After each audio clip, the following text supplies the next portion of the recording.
man, I gained 10 pounds eating the red and the green M&Ms, bro. So, I gained 10 pounds so quick. On top of it up today, how you brothers been for the week, man? Oh, we've been good, man. We've been good. Good. We can't ignore the ratings. I mean, this light skin thing is working for me and Derek. I heard it's more market. Where do we start?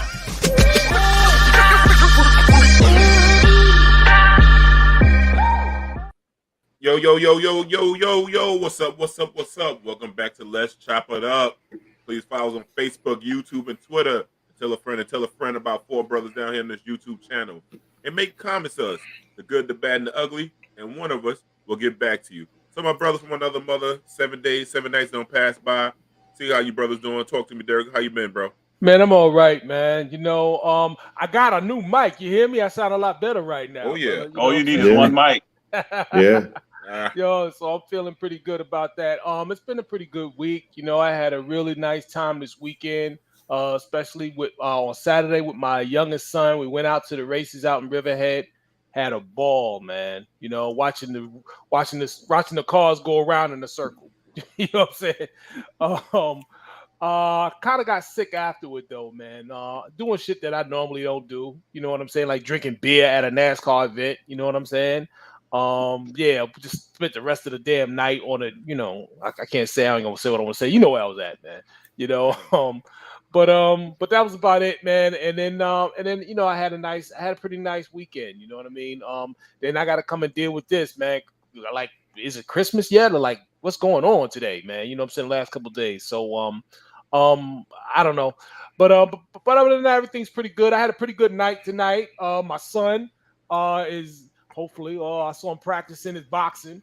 You know what I mean? So that's always a good thing. You know, everyone knows I'm a pretty big boxing fan. So I always try to pass it on. You know, I'm trying to push it on them or whatever. I'm trying to push my interest on my children.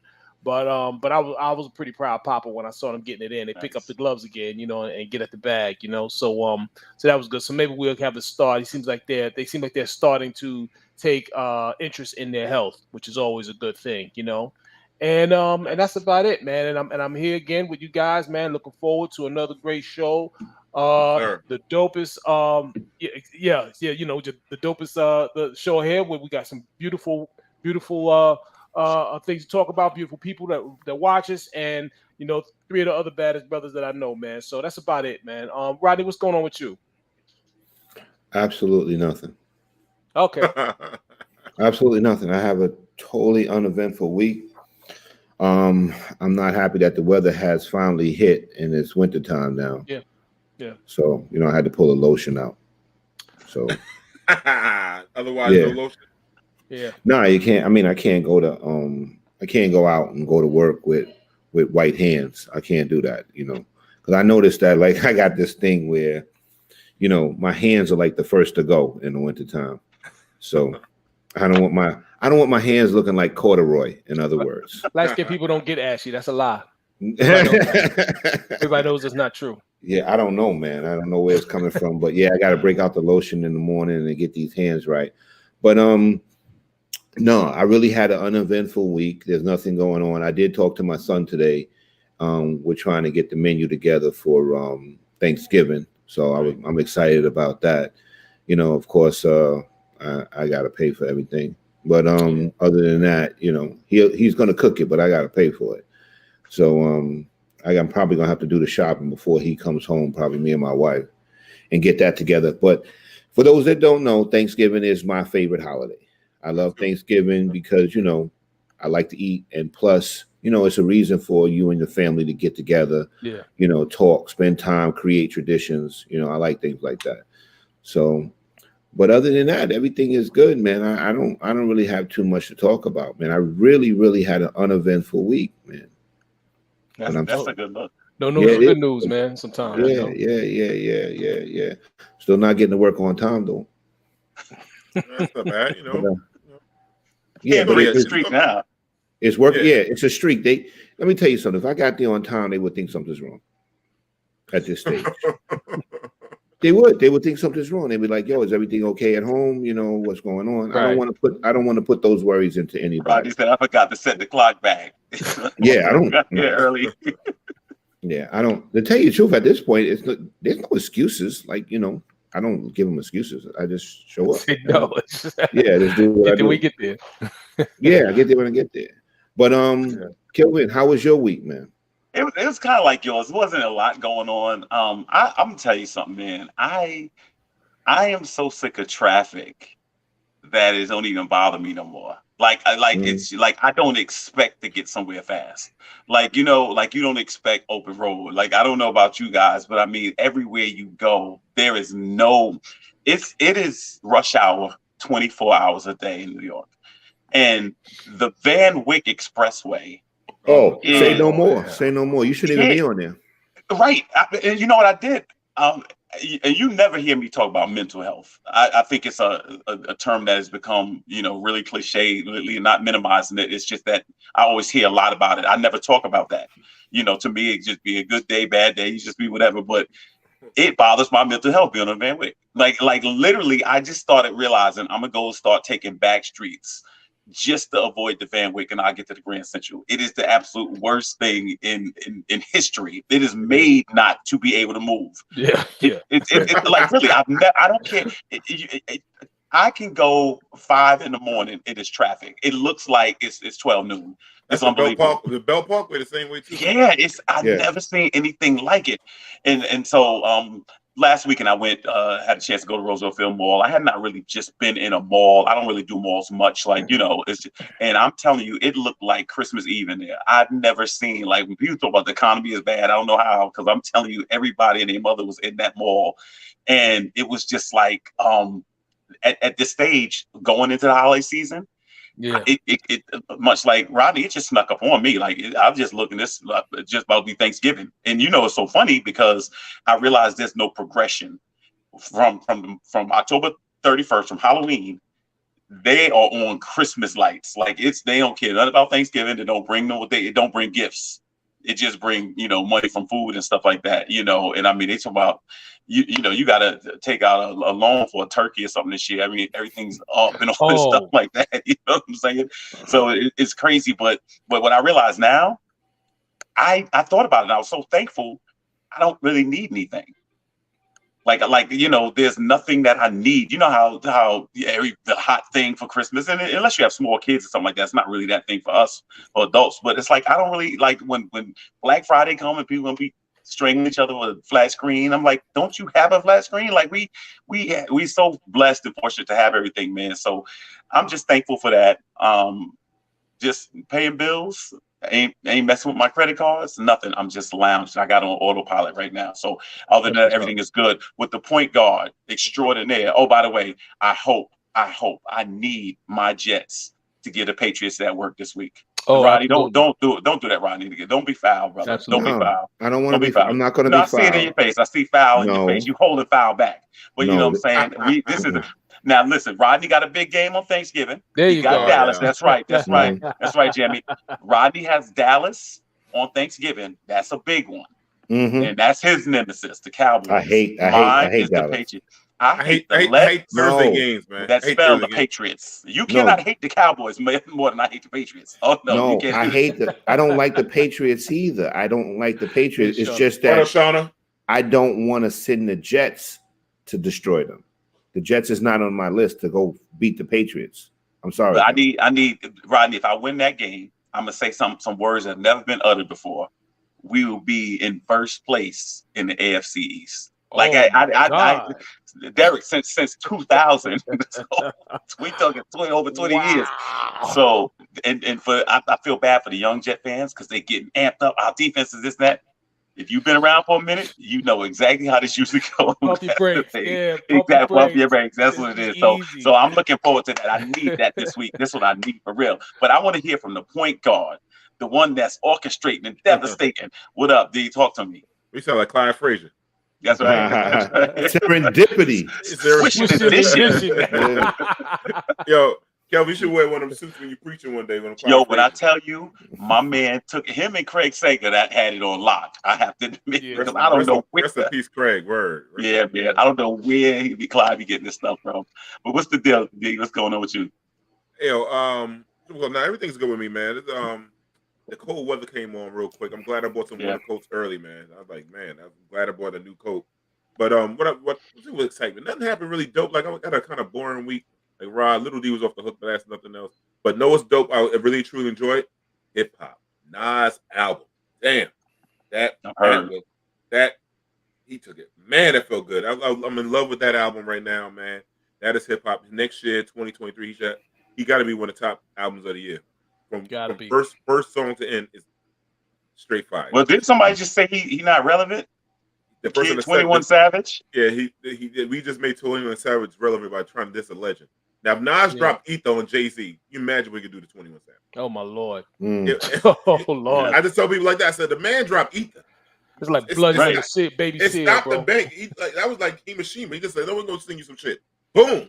But I'm gonna tell you something. They got to be careful. You know why? I saw a headline the other day said for the first time, hip hop is slipping in sales. Oh yeah, they're saying it's losing ground. I don't know how fast it's. I don't know who's gaining on it, but these young artists need to understand that iteration of hip hop that they criticize is the legs for this genre, because whoever these people are, 21 Savage, whatever like that, they definitely don't get nothing from me. So I know there's a different demographic, but I'll be honest with you, hip hop has passed me by. It's capped with that era. I know nothing about the era. Have zero interest in it. Yo, nah, get that Nas. I'm telling you right now, it's not gonna disappoint you. That shit is fire. Kendrick should have won. Well, that's another whole conversation. Let me see. I'm looking forward like Rod to Thanksgiving, man. That's probably one of my favorite holidays. Get together. You know, get some country folk shit. One of my family members gonna go out there probably hunt some. I'm going to Jersey. They hunt rabbits in the daytime over there for my Thanksgiving and other wild shit. So I don't know what's gonna be on the agenda there, but that's my country. My double first cousin. That's the one my mother's brother married my father's sister. Okay. Oh, what? Yeah, my mother's brother married my father's sister. So I got the same cousins. Rodney said, "Hold on, run that back." No, because I was fucked up on double first cousin. Right. You know that's what we call it, because it's like no matter where I go, the family is connected to ways. Right. A brother and sister met a brother and sister. So I got my cousins. So you can do that.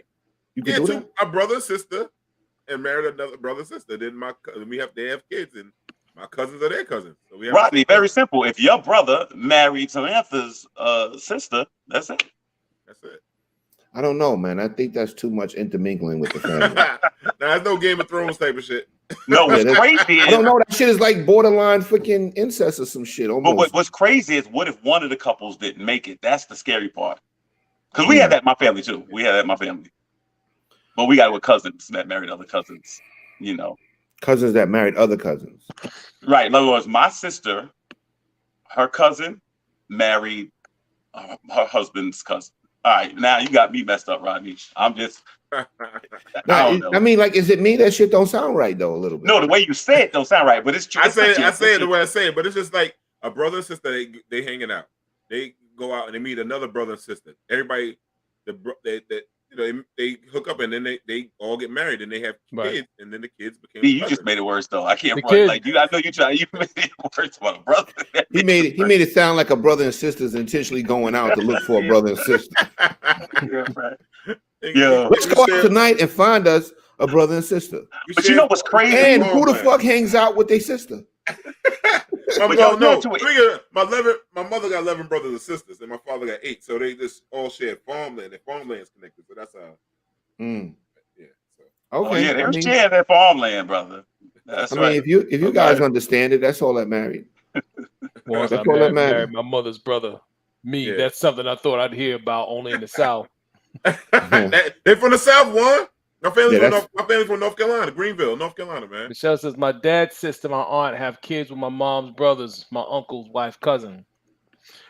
See, that sounds like some Jackson 5 shit. You know what's funny? I don't care what it is. Michelle's story always better than everybody else's. That's Twins married twins. Oh yeah, genetically, their kids are siblings. You know. But the question is, what if one doesn't work out? Those are awkward dinners after that. Yeah. You know. I don't know. I don't have any of that in my family. Yeah, but what do we call it? Let me see what else going on. Oh yeah, I'm going Saturday, man. The job just called me in, man. I gotta go to this Ben Simmons Foundation thing with the kids, so that should be fun. I'm gonna tell Ben Simmons how to shoot and how to play defense again. I'm gonna teach him how to do that. Oh, I was thinking Ben Gordon for some reason. My fault. Now Ben Gordon in trouble. I don't want to be around. Yeah, I was thinking. Yeah, I don't know what happened. When you said that, for some reason I was thinking about. I don't want to be Ben Gordon. I'll beat his kids at the airport. Did some shit at McDonald's down. I ain't messing with Ben Gordon. Ben Gordon wild as that. What happened, man? I don't know, bro. I don't know. Okay, so what you going now? So I want to also this Sunday I'm going to Sister what's it called? That's Sister Soldier. What's it called? Circle Sisters. Circle Sisters. Shauna, our favorite Fed's going to be in there selling us stuff. We're going to try to get Shauna in at some point tonight. Yeah, about our jewelry. I used to go to that. That was good too. Where's that now? I think it's at the Javits Center. I think so. Oh yeah, it's still there, huh? I should check it out. Yeah, I'm gonna check it out. Well, so you're a single man. You go out there, man, Kelvin. You can strike it rich, man. Go out there. I'm gonna tell you something. One time I went out there and I can't front. They were saying your boy was fire out there. I have to admit. I gotta admit, Circle Sisters is the truth. Shauna said Rod is right. My family don't like it. Me neither. It's a million Hubbards, bro. It's a million of them. But they're not everywhere. Nobody's brother and sister though. That's what she's saying. Oh, they're not brother and sister. I don't know. I hear you, Michelle. Bro, for family, that many people, they all look alike, bro. Also, the resorts. That's right. It's up the block. Mm-hmm. That's right. It's in Queens. The Resorts Casino this weekend. Wait, hold on. Circle Sisters at Resorts? Yep, right around. Oh no, I ain't going. I'm not going. Okay. Nope. And I live closer to this. Nope. Can't do it. They ran those people out of that first night. You can't come in there now with that bullshit no more. If the 5 and the 85 go past there, the 111, anything. Can't do it, D. Can't do it. They had one night. What was that Fat Tuesday? They brought that at one day, and that was out of here. That shit last 12 hours. That shit was crazy. The fight went viral in there, right? It was so crazy. Yeah. Them niggas wanted icy drinks. It got crazy. Oh man, Kelvin. Yeah. Kelvin gotta come through, man. I'm pulling up, man. I'm pulling up. Yo, I just realized something that I discovered today. For all the Anita Baker fans. Oh, she's gonna be at USB. That she is. She's gonna be at UBS. UBS. Yeah, UBS on May 12th, I think it is. Is it May? Yeah, I think it's May 12th. She's supposed to be there. I'm thinking about going. The tickets are mad affordable. The highest ticket I think is $165, I think. No, when I looked, I thought they were mad expensive. Them shits was like $200 and $300 too. Oh nah, because Dwayne caught it early. That shit was $165 because he told me about it. Per ticket, right? On the floor, yeah. I think they're probably going up since then. So Anita Baker hasn't toured in a while, right? Yeah, she retired for a while. Yeah. I saw the last tour she went on. It was at Radio City Music Hall. I went and saw her, and she was amazing. But yeah, I don't think she's toured since then, and that was that had to be well over 10 years ago. And ain't it time for Sade to come out of hibernation? Every 10 years she come out? I don't know about that. 10 years. I didn't know that. Hey, Sean, hit up Sam. I think Sam gonna try to hit you up or email, try to get you in tonight. So, but yeah, I don't know. I haven't seen Sade. Damn, but Sade, I didn't know she was still alive, to be honest. Dang, dude, you have to I ain't see her, man. But she always does that. She be gone for 10 years or so. I know why he said he didn't see Sade. He thought she was living on a happy block. That's what it was. Now he gonna say Sade lived on a happy block. Go ahead, D. Say it. Everybody lived on the happy block. Go ahead. I grew up with Sade. You didn't grow up with Sade? Nah, not her forehead, none of that shit.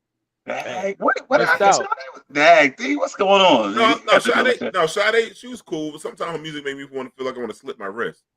Dang, D. No, she was just like boring. No, the thing is, she had brought it up. Yeah, she had no personality when she sung. Like she was just numb. Yeah, she was very numb. Man. You just wanted to shake her and say, "Will you move, please? Show some signs of life." Word, boring ass. Yeah, like, shake your ass or something. That's what I want to do. With Sade music. Damn, slice my wrist. She sung like the Mummy. I want to know. I can imagine all the people that worked on her albums and stuff like that, and they sitting there like, "Yo, what do you want this album to make people feel?" You hear D, it made me want to slave my wrist. Oh man, I don't know, man. I come from the slow jam era. She don't, man. Shawty was fine though, but y'all be doing the system wrong. Yep, Anita Baker, I'll go check. I might check that out. I'm really thinking about it. I'm really thinking about grabbing some tickets. Yo, let's get to a couple of topics. We got a guest coming in tonight, man. All right. But Donald Trump, brother. Oh Yes. God. This son bitch is back in the news, man. He just announced that he's gonna run for 2024. No shock to anybody here. You know, your thoughts? I think it's gonna be. He's splitting up the party right now. A lot of people want DeSantis to be the new face. Some other white lady, I think. But I think Donald Trump's just doing this just to cause a ruckus within the party. He probably wants the GOP to either give him something to step aside, or Donald Trump likes to tear shit down wherever he goes. So he doesn't like DeSantis. Him and DeSantis don't like each other. So. Well, they did. When DeSantis was running for Florida, they were boys, and he was doing whatever Trump wanted him to do. But I just think that this is just some typical dicky things that Trump does, just to probably because he's not getting his way. I mean, he just wants to fuck up the party, but I'm okay with it. I'm okay with him fucking up the Republican Party. You know what I'm saying? God bless him. But this is what happens when you get into bed with a guy that doesn't care about nobody but himself. Oh yeah, no question. I think that he thinks it's going to stop him from all these indictments. First of all, I think he thinks it buys him some type of time. I mean, because he's literally up against it. And the thing that was different this time is seeing how many of his former supporters couldn't throw him under the bus fast enough. One thing I will say about the GOP, they stay on point. In other words, it's never about you.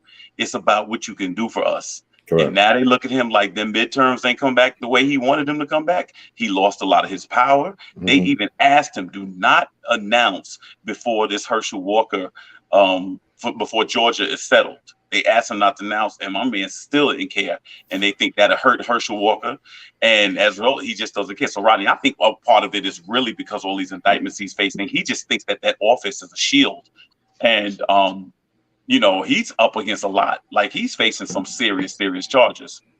Well, it is. The thing, I think, I discussed it with my wife, too.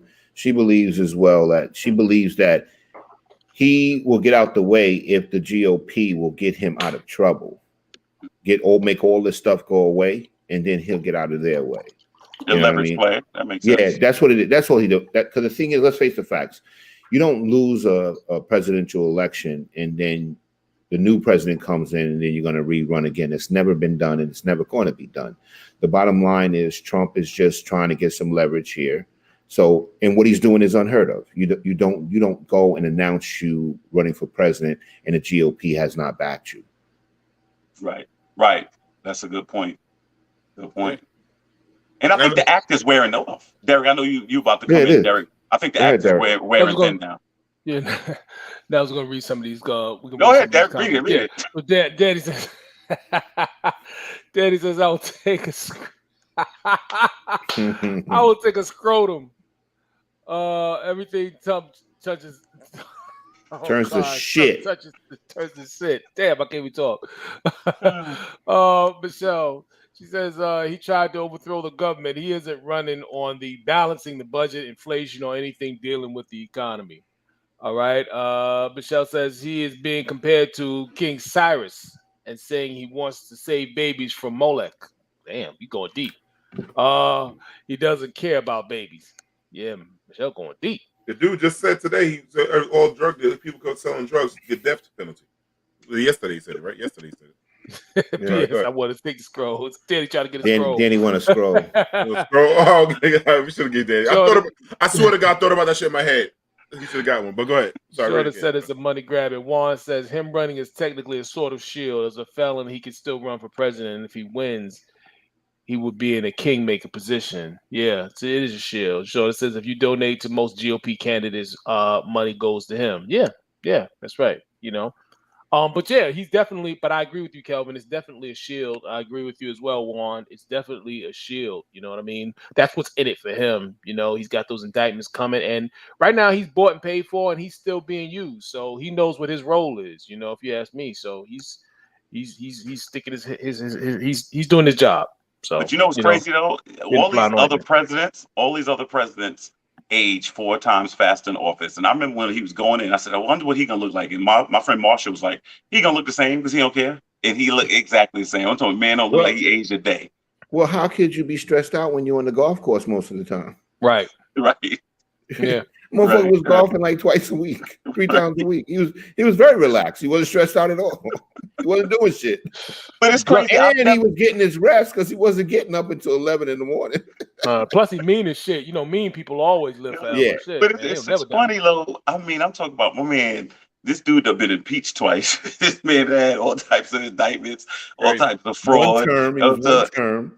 Right, one term, all this stuff like that. Try to, have a siege and overthrow the government, all this stuff. And I'm talking about my man right here, waving flags, so he can make America great and we build it back. And here's the comeback. I said, it's unbelievable. Yeah. White men fail up. Yeah. Yeah. Mm-hmm. Trip up the stairs. Yeah. Man. So, all right, man. Real quick. Hello. Are we touching that Chappelle monologue? Did we Yo, get into that? Let's go to it for real quick. You got a couple of minutes before our guests get in. So what's your thought about Saturday Night? I thought it was masterful. Let's give people to catch up. Saturday Night, last Saturday on Saturday SNL, Dave Chappelle came on, did a monologue, killed it, touched on a lot of things. People, the ADL's trying to get him canceled. Like Dave Chappelle said, he didn't say nothing to me that was wrong. Right. So anyway, go ahead, Kelvin. You was about to say something. No, I thought it was masterful. I mean, wouldn't have been me, but I thought it was masterful to actually do it. And I always say this, and I believe this. I don't think Chappelle's a comedian. I think he's an activist that uses comedy. That's just what it is. He is so on point with getting his message out, and he uses jokes to get it out to the masses. And I mean, I just think he's a brilliant comic, and I thought is really, really brave. And he starts an amazing conversation. And if you guys haven't seen Jon Stewart on Colbert, he made some excellent points. And Jon Stewart was like, he said, I don't think somebody disagreeing with your viewpoint makes them anti-Semitic. He said Black people feel like other cultures, including Jewish people and white people, have had their resources stolen by these cultures. He said, and whether or not it's true, if Black people feel that way, then it needs to be addressed.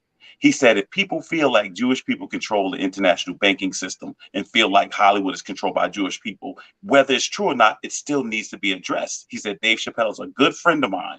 And he said the thing that Dave said that resonated with me is it shouldn't be this hard to talk about something. And I thought it was an excellent point. And he said, you shouldn't. He said, I don't like the way they did Kyrie Irving. He said, you don't send a grown man into timeout and hope he changes his view. You should address what it is. He said, you're right. So he and he's a Jewish person. He said that and Jon Stewart said, I'm called anti-Semitic because I don't like the way Israel treats Palestine.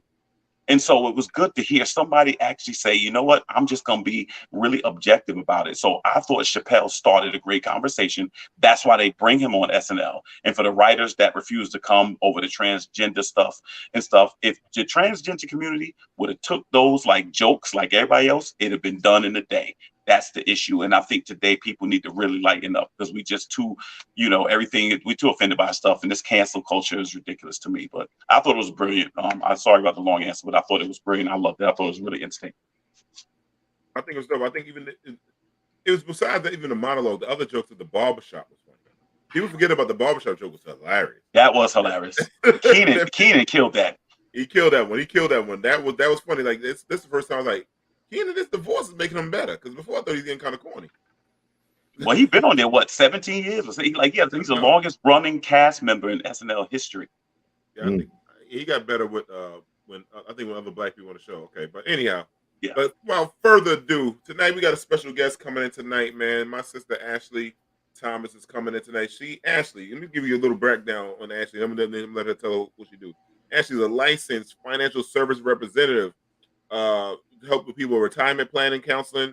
There's an MBA in finance and a master's in finance and planning, undergrad in linguistics. I can never pronounce that word, but that's what she has. This is a very intelligent sister. I had great conversations with her over the last few days. Without further ado, my man Jamie, can you bring in Ashley Thomas, please? Hello. What's up, sister? Good evening, sister. How you doing? How are you today? Hey, Ashley, how you doing? All right. We're good. Glad to have you. Like your glasses. Okay. Thank you. Yeah, if you're gonna be a little blind, you better have it, fashionable. That's what's up. So, Ash, give the people a little background who you are. I read a little bit of your bio, but tell people what you do and how you try to help the people that look like us. Yeah. So in my day to day, I'm a client managed consultant. I manage the book of business for 2 financial advisors in my area. So I have about 6 billion in assets under my management right now. And then for my business, I am the owner, founder of Making Money Matter LLC. So I talk to people about their financial goals, what their financial priorities are, and I help them create a budget. Every second Monday of the month, I do a call called Making Money Matter Mondays, and I work with a licensed psychotherapist in the Atlanta area, and we tackle how money and mental health meet together in helping people address their money issues by helping them address their emotions. All right. Yeah. Excellent. Excellent. Money, lack of money will make you emotional. Let me tell you something. You know? Damn Yeah. sure, make you depressed, make you very depressed. Yeah. So what a lot of people don't realize is like all of those feelings, especially things that happen in childhood, if your parents didn't have enough money and you become an adult and you're always trying to keep up with the Joneses and all of that, right? That's all part of you didn't have enough when you were a child. You didn't have what you wanted. You didn't have what you needed. And so now you're in this whole, I'm going to treat myself and get myself what I want. I'm an adult and all of these things without realizing that some of this is just stuff that happened to you when you were a child and you need to treat yourself better by having a budget or telling your money what to do. Ashley, you know, I wanted to, and thank you again for joining us. I think what some people would believe is it's about the amount versus understanding that money is a tool. And I think it took years for me to understand that. I didn't grow up without, but just understanding as an adult, it's a lifestyle, the way you perceive money. And I think sometimes our perception is off. I think we've seen a lot of people that live affluent ways, especially with entertainment. We see younger people with money and, you know, NFL players, NBA players after their playing careers. If you didn't know the tool or how to use it, that seems to lead to the downfall. So if you had to assess why we have such issues once we do make money and can't hold on to it, what name some things that you think are the pinpoint reasons why? So I think majority of people just lack basic financial literacy. There are people that have credit cards and don't even understand how interest works, how it's calculated. And if you're going to be in any type of financial product, so I think like the lack of, I would just sum it all up, a lack of knowledge. Because if you're going to get into stocks, if you're going to get into bonds, if you're going to get into cryptocurrency, you have to understand all of those things and what they mean to you. And a lot of people just say, oh, like this person was making a whole bunch of money off of crypto, I'm going to go ahead and jump in and do the same thing. And because some of these investments, like you can get in relatively cheap, you don't have to have the full amount of money to get into crypto. You can buy a piece of it. So they're spending money and they're like, oh, you know, I'm getting into it. The market's doing good. I'm making money, not realizing that now they funneled in $1,000, $2,000. They don't have an emergency fund. They don't have any savings. And so when these investments, when these other vehicles start performing not too great, now, you know, they're SOL because it's like, what happened to the money? You didn't realize, oh, it's a penny stock. Like I'm only paying $1 for a share. So I'm a drop in $100 this check, $200 the next check. Like if you don't know what these tools are and how they're being leveraged, you're always going to be at a disadvantage. You're always going to be behind the ball. And like it plays out in everything. And sadly enough, regardless of income, 70% of Americans live paycheck to paycheck. So whether you're making $500,000 or $50,000 a year, like you and that person could still be living paycheck to paycheck. And it's not about the money if you don't address the mindset. Absolutely. Yeah. Well said. Ashley, do you find out that a lot of people that look like us that come into investment, they don't have the patience to let their money grow? You're smiling already. They don't have the patience and they want instant gratification. Yes, 100%. 100%. And that's the biggest mistake. Go ahead. Yes. So when you're talking about stocks is the long-term game. When I say long-term, I'm saying 10 years or more. So if you're buying an investment and you've only been in it for 6 months and you feel like, oh, I'm going to make it, and then you sell it in 6 months, 7 months, in 2 years, you didn't hold it for the amount of time that you were supposed to. Anytime that you need money within 1 to 2 years, it needs to be liquid. It does not need to be tied up in the market. It doesn't need to be in crypto. It doesn't need to be in anything, because when we have these major swings, right now, we're in a recession, regardless of what the news tells you. We're in an inflationary period. So everything's going up, and any little thing is going to make the market swing one way or the other. Correct. And so when you don't have your money available for what you need, you're messed up right now, and you never set it, to keep working for you in the future. So now you don't have it in the future. So when you're getting into investments, you have to figure out your time horizon. How long do I need before I start using this money? How long? What's your window? Because without that, you might get into an investment that's not suited for you. That's called suitability in the industry. When you talk about suitability, is the investment appropriate for you? Is the right amount of risk? Do you have the right amount of time before you have to use that money?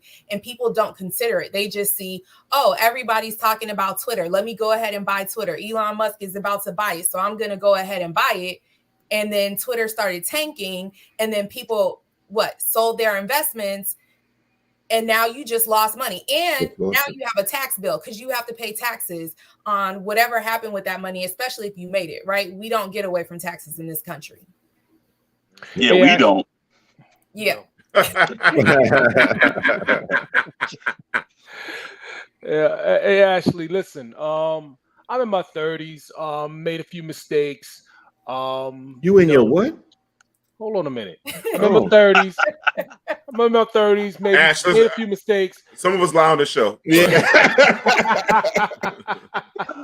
I don't know. Maybe I got a felony or two. I don't know, right?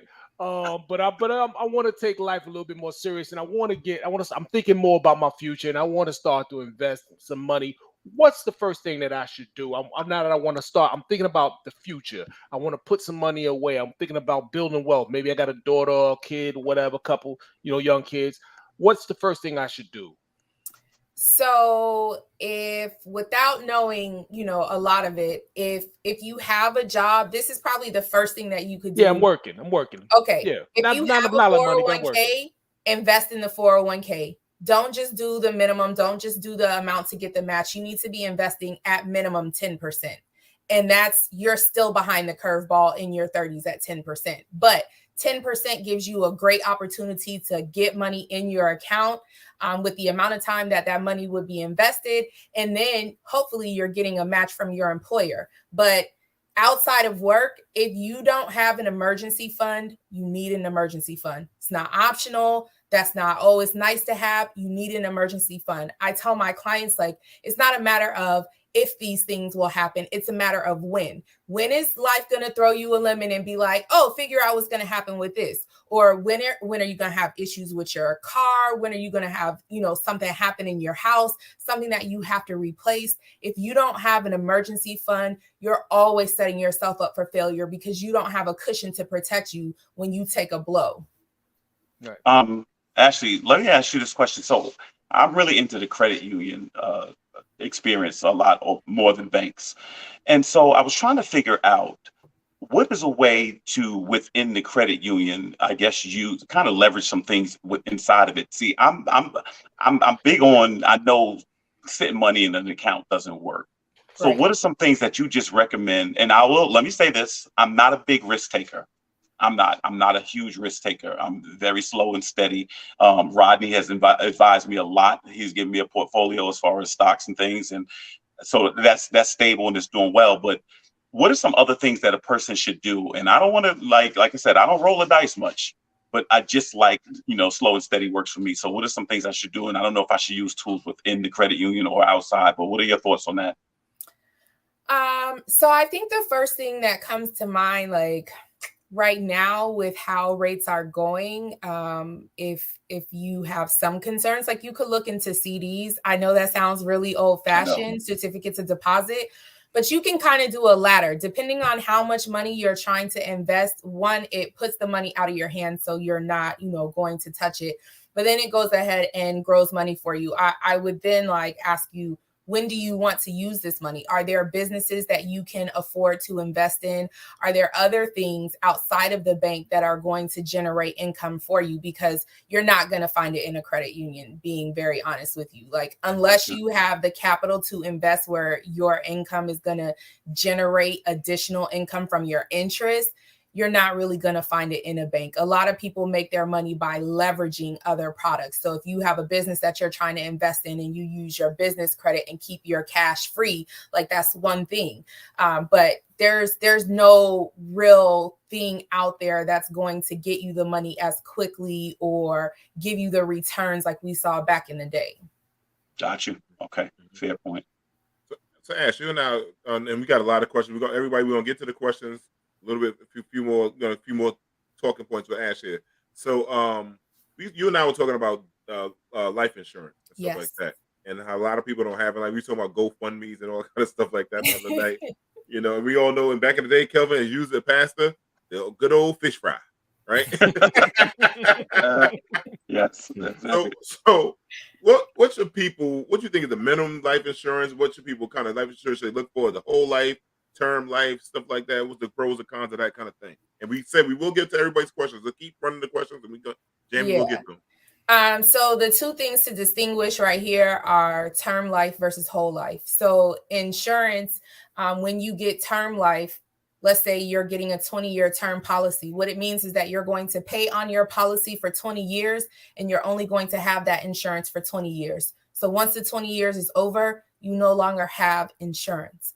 Whole life is I'm going to keep paying this policy my whole life, and I'm going to have that insurance my entire life. As long as you're paying your premiums and your policy has not lapsed because you haven't been paying, you're going to have that insurance there.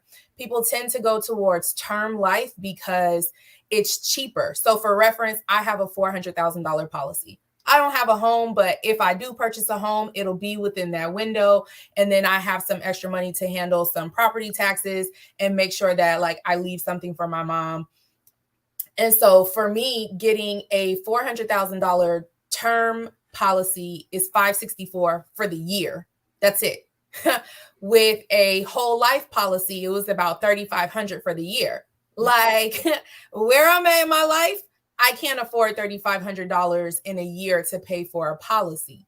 So what I have is a convertible policy. My policy is a 30-year term with a 10-year window to convert to whole life. So that means for right now, I'm going to be paying for my insurance for 30 years, and I'm only going to have it for 30 years. But within those first 10 years, I can say, you know what? I want to switch to whole life, and then I will have my policy for the rest of my life as long as I keep paying on it. With no penalty? With no penalty. And the age makes a difference too, right? Yes. So depending on when you convert, you might see a change in your premium, but I don't have to go through underwriting again, right? They drew my blood, they weighed me, they asked me about my health. I don't have to go through that again, which is one of the main drivers in how much it will cost you for insurance. Because once they do underwriting, they know how healthy or how sickly you are, and then they're able to adjust the rates based on how you rate. So that's the first thing. You have to determine, do I need term or do I need whole life? And like we talked about on Monday, you can have a combination of the two. Maybe your job has a whole life policy that's 1 times your salary, and then you want to go ahead and get a term policy. You can do that. That's not a problem. The biggest thing when you're talking about life insurance, though, is how much insurance do I need? And so you have to think about, what am I getting insurance for? Do you have children? And if something were to happen to you, what type of support are you trying to have your kids have? If you make $50,000 a year and your child is 10, you plan on supporting them up until college. So let's say another 11 years, you would want to have 50,000 times 11. That should be your minimum policy amount, because if something happens to you from 11 until 21 for your child, now they have the same income that you had to continue supporting them versus, oh, well, you know, I'm going to just get a $5,000 policy. What the hell is that going to do for your child at 11? What is that going to do for the guardian that now has to take your child in? What if they don't make 50,000 and now your child is going to a lower way of life? That's not what we do for our kids. That's not what we need to do in our community. What's happening with our counterparts, with white people, with Asian folks, they're buying $1 million policies. They're buying $500,000, $750,000 policies and leaving them for their children, right? That's generational wealth and it's tax-free. So you have to be looking at, what type of support am I providing? Are you married? How much does your partner make? How much do you make? What is the income that y'all bring in for the year? If something happens to your income, where does that leave your spouse? What are they going to have to do? What income do they need to maintain their way of life, or to get the house paid off because they won't be able to afford it on their own, or to make sure the car is paid off?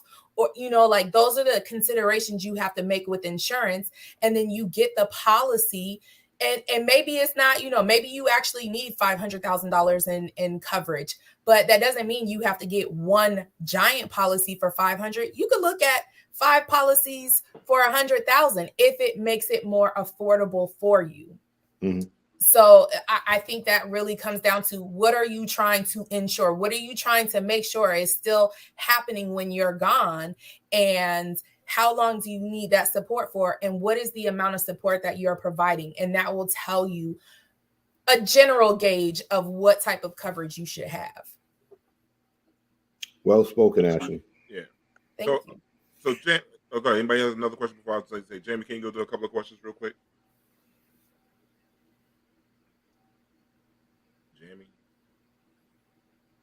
Jamie in the bathroom. There we go. There we go. Well, it says, quick question. With many banks passing out credit cards like candy this year, what credit management services do you offer people of color so they don't fall into these debt traps?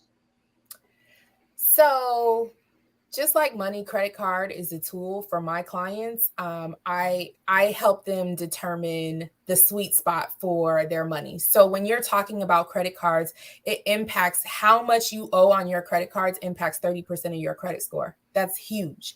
And so part of that is making sure that if you have a balance, right, you want to try to get it under 30% of what your credit limit is. That's where you get to where, hey, it's going to reduce the impact on your credit score because now you're in that sweet spot.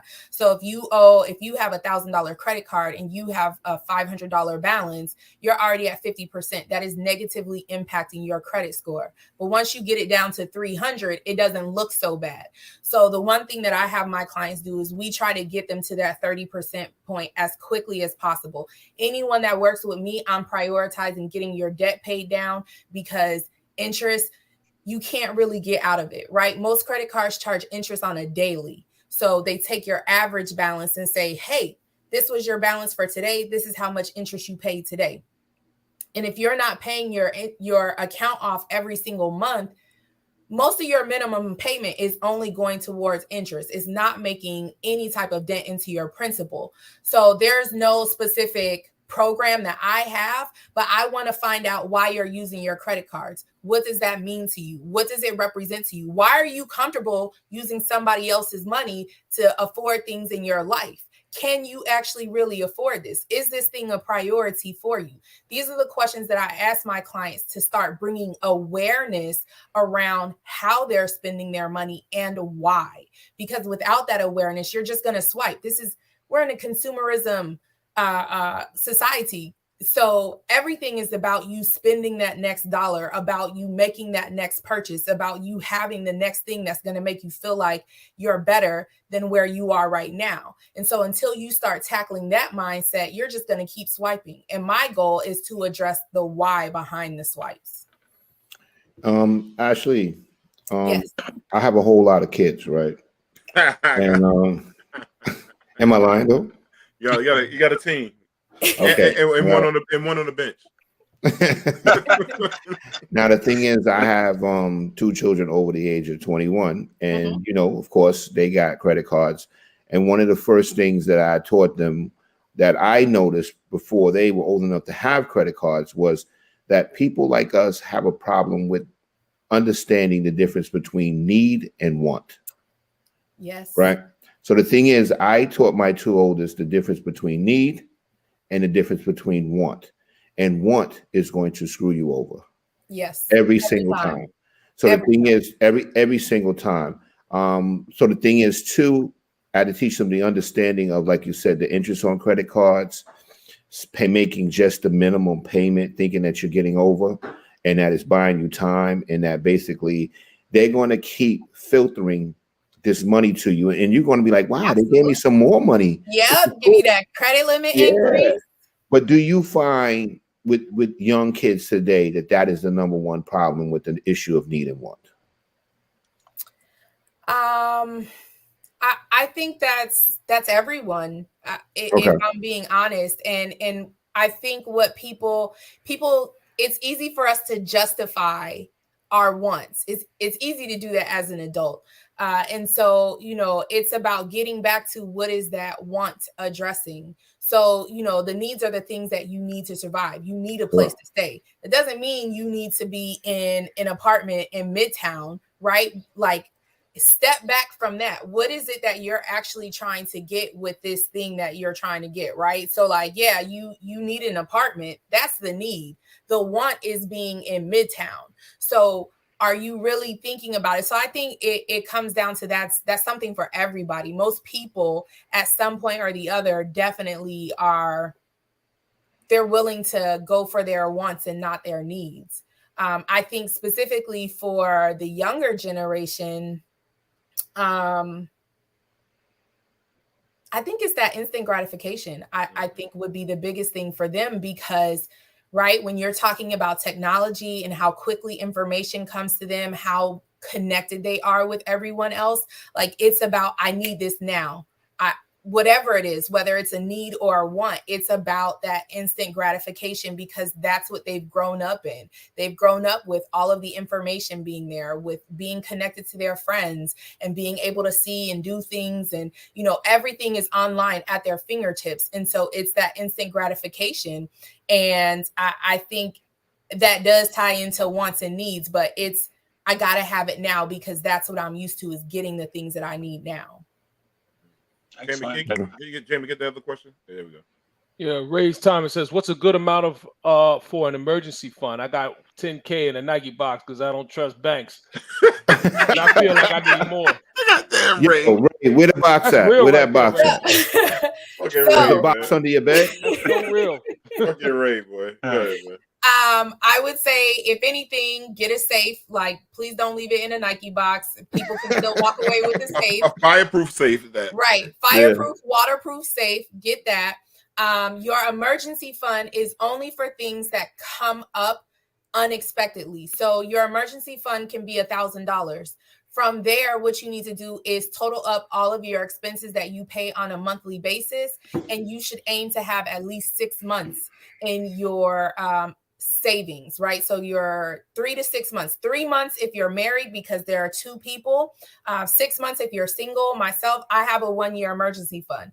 And the reason I have that is because if anything happens, if I want to walk away from a job, I'm not tied to, I have to stay here for this. I can determine what I want to do because I'll be all right. So $1,000 for the emergency fund, 3 to 6 months minimum for this is going to cover my everyday monthly expenses.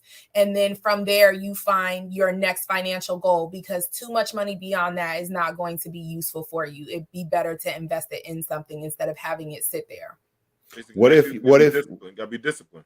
Yeah. What if your wife knows what a Nike box is? Then it's going to be going. Box. Like, you better find something else. Get another box. Find another spot. Oh, we got another question. There we go. Second question: what are your thoughts on money market accounts with credit unions for the whole group at large? That's what I guess they want. He wants all of us to weigh in on what we think. You know. Yeah, I don't know, man. I'm waiting to hear what Ashley's got to say about it personally. Yeah. I know that I think I looked at some CDs the other day, some CD rates, and I think I saw something for like 1.7%, something like that. Didn't Yeah. seem like too much to me. You know what I mean? So Yeah. I couldn't see myself.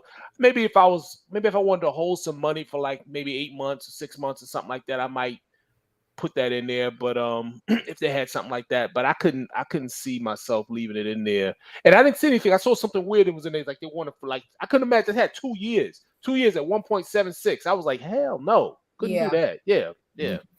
That's me though. I'm only thing I ever use credit unions for is car loans and getting the credit cards because their rates are lower. Facts. Other than that, I don't use credit unions for anything other than that. As opposed to the banks, Rodney, or just in general? Credit unions to me have the lower rates when it comes to certain loans. Yes. So I'm going to use the credit union if I want to go buy a car. That's going to be a little bit better than the commercial bank. Mhm. And if I want credit cards, their credit card rates are a lot lower. And as long as they're giving me some sort of rewards, like cash rewards or travel rewards, then I'll take it. But that's the only thing I use credit union for. But do you like the bank, the traditional No. bank, better?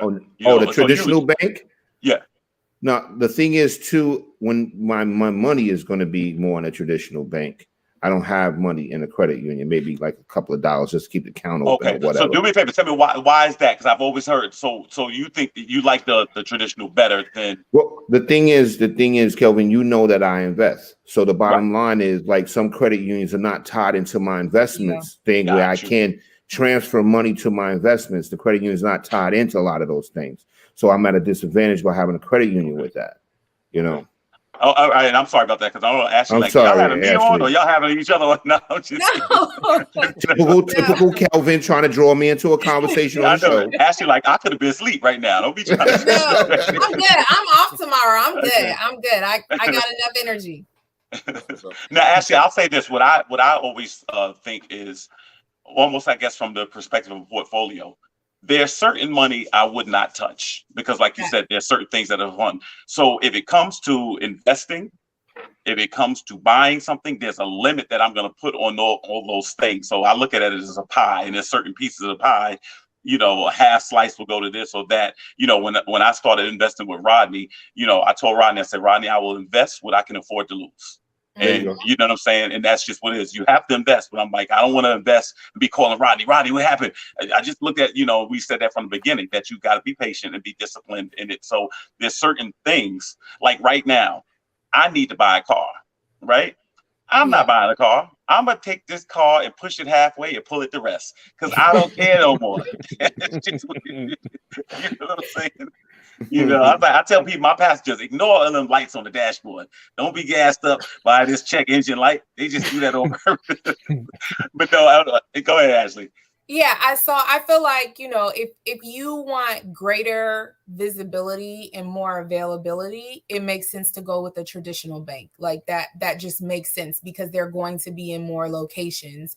But I'm in the same brain with Rodney. Like I have my account with Navy Federal. I only use that for my credit card, which I highly recommend them because they're very generous with their limits and then their rates. And on top of that, their customer service is phenomenal. They're not going to hit you with the overdraft fees, but I don't keep any money in there. But, I don't deal with those things when I did use my account for that. So if you want something more homely feeling, then it makes sense to go with a credit union. But if you want to be able to go places and get money from any state or something like that, a traditional bank makes sense because they're going to have the larger reach versus a credit union.